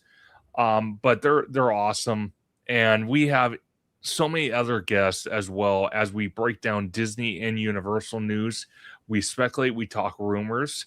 We have the chat, like John Make It Rain, Remy D, Giant Peter, and so many others engage with us in the comments and ask us and the guests on the show questions. So big shout out to all you guys. You guys are incredible. And I'm very pleased that the 5 new people that got the memberships, please enjoy the Theme Park Conductor membership only exclusive content. There was a lot of it filmed from Walt Disney World, from the park, so definitely please enjoy that. Also, it's that time again where we're going to start probably breaking down HHN, because as of today from Universal Hollywood, someone spotted a tent going up in the Curious George parking lot, in the back parking lot. So it's already time once again to experience Halloween Horror Nights. And it just felt like we just experienced it a couple months ago. So this is crazy. It's the most wonderful time of the. Oh, sorry, wrong holiday. But any case, Love you, Joe. I had to. Come on. I know you did. But in any case, too, and again, this is not going to be our last conversation about D23. As the months go on and the days go on, we will get new information coming from Disney and D23. We will be relating it to you throughout our content, our videos, vlogs, lives, what have you. We will be bringing it all to you. And also, when we're actually there at the event, you guys are going to get a slew full of content there. And also, as well, I still have a few more Florida videos that will be dropping. I greatly appreciate the patience. I just had to get a few others up first, which I actually will be having a Boysenberry Festival at Knott's Berry Farm. Me and Abby is going to be dropping very, very soon. So definitely look out for that. And also, I will be doing a D23 prediction video and a D23 prediction live. Possibly, if he would like to join me with Mr. Theme Park Conductor, we will be breaking down all our thoughts, opinions, wild cards of what we can expect to see at this upcoming D23. So again, definitely look out for that. Really quick, Chime Pierce says, I need to see Conductor dress up as Shaggy and George as Scooby. That would be freaking, I mean, obviously they're not Disney, but that would be hilarious. Honestly, as I said, I have no shame. I would literally wear a collar and you could hook me onto a leash. And like, you could just like, I'll have the Scooby-Doo costume on and I'd just be like walking on all fours and everything. So That's what I think about it. Right there. No. oh my gosh. Why is everyone so interested in dressing me up? That's what I want to know. I think you'd look cool. I think you'd look cool. I hate long hair. But So Shaggy's not working. well, do you know what? If you end up wearing a wig, who knows? Maybe some crows will start picking at it like they did the Rapunzel animatronic. No. You and the crows. Jeez. Oh my gosh. But in any case, folks, on that note, thank you all so much for joining us today. This is Theme Park Conductor. I'm George, the Disney Italiano. And as I always say, in Disney Italiano fashion, stay safe, stay healthy, stay Disney. Italiano out.